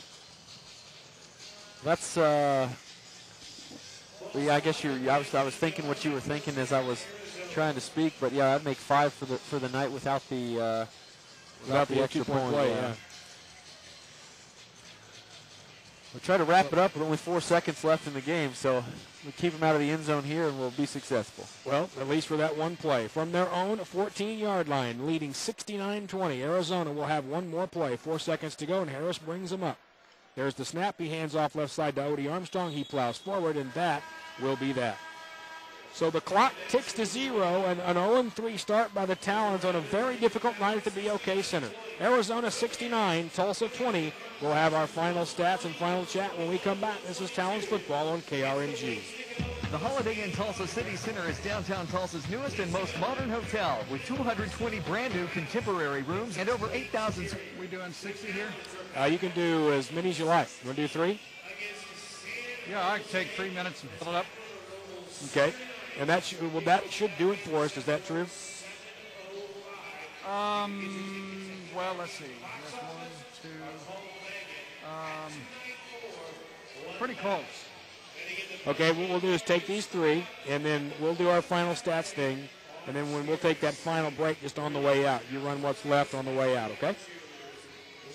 Works for me. Fix it, and that will save you money and the landfill a heap of heartache. For 28 years, Video Revolution has put an army of electronics back into the homes to coach's show tomorrow. Another day. Join the revolution. Video Revolution. Who's where are you doing that this year? At Video Revolution. And it's There's airing one on Channel Oklahoma 8 company at that's been 11, around for more than 100 years, specializing in really gathering, processing, transporting, storing, marketing, and distributing natural gas and natural gas liquids, providing the energy to meet our state's needs, while protecting the environment and giving back to our communities, delivering safe, reliable, and clean-burning products, always at a value. This one company is One Oak, the one in energy. Conveniently located near Highway 169 and the Broken Arrow Expressway, the campus of Tulsa Bone and Joint is home for our multi-specialty group of orthopedic surgeons, sports medicine, and rheumatology specialists. With physicians specializing in all aspects of bone and joint problems, our multidisciplined approach allows us to treat the entire musculoskeletal system. Tulsa Bone and Joint Associates, Tulsa Talons' official healthcare provider, where teamwork gets you back in the game. Well, the place where it doesn't cost a lot to look your best is continuing their best sale of the year. The men's suit and sport coat sale at the Pinpoint Resource. Marked down to the lowest price of the year, 25 to 40% off. Now, what's your style? Designer, traditional, big and tall, or more of that modern, slim look? Well, no matter what your style, David Bourgeois and his staff have in stock an extraordinary collection of men's suits and sport coats to fit you. You won't believe the choices at the Pinpoint Resource until you come. I hear you. Me too. 25 seconds. Thank you. Prices at the Pinpoint Resource. It's the customer service that keeps great dressing guys coming back and back. Not the kind you get at one of those national chain stores. The men's suit and sport coat sale. 25 to 40% off at the store where it doesn't cost a lot to look your best. The Pinpoint Resource in the Big Red Barn at the farm at 51st and Sheridan. Monday morning, listen for the latest breaking news, plus weather and traffic every 10 minutes. The KRMG Morning News with Joe Kelly. Weekday mornings from 5 to 8:30 on AM 740 and FM 102.3. News Talk KRMG. Welcome back downtown to the BOK Center in Tulsa, Oklahoma, where the Talons moved to 0-3 on the year, losing 69-20 to the Arizona Rattlers. I'm Rick Corey along with Zach Jones, and obviously, the first thing to point out is if you think you're upset as a fan, imagine being in the locker room. The coaching staff, the owners, the people around, the fans, no one's used to a start like this. No one's used to struggling like this, especially offensively, scoring 47-40 and now 20 points. The question is, what do you do to get better? And that's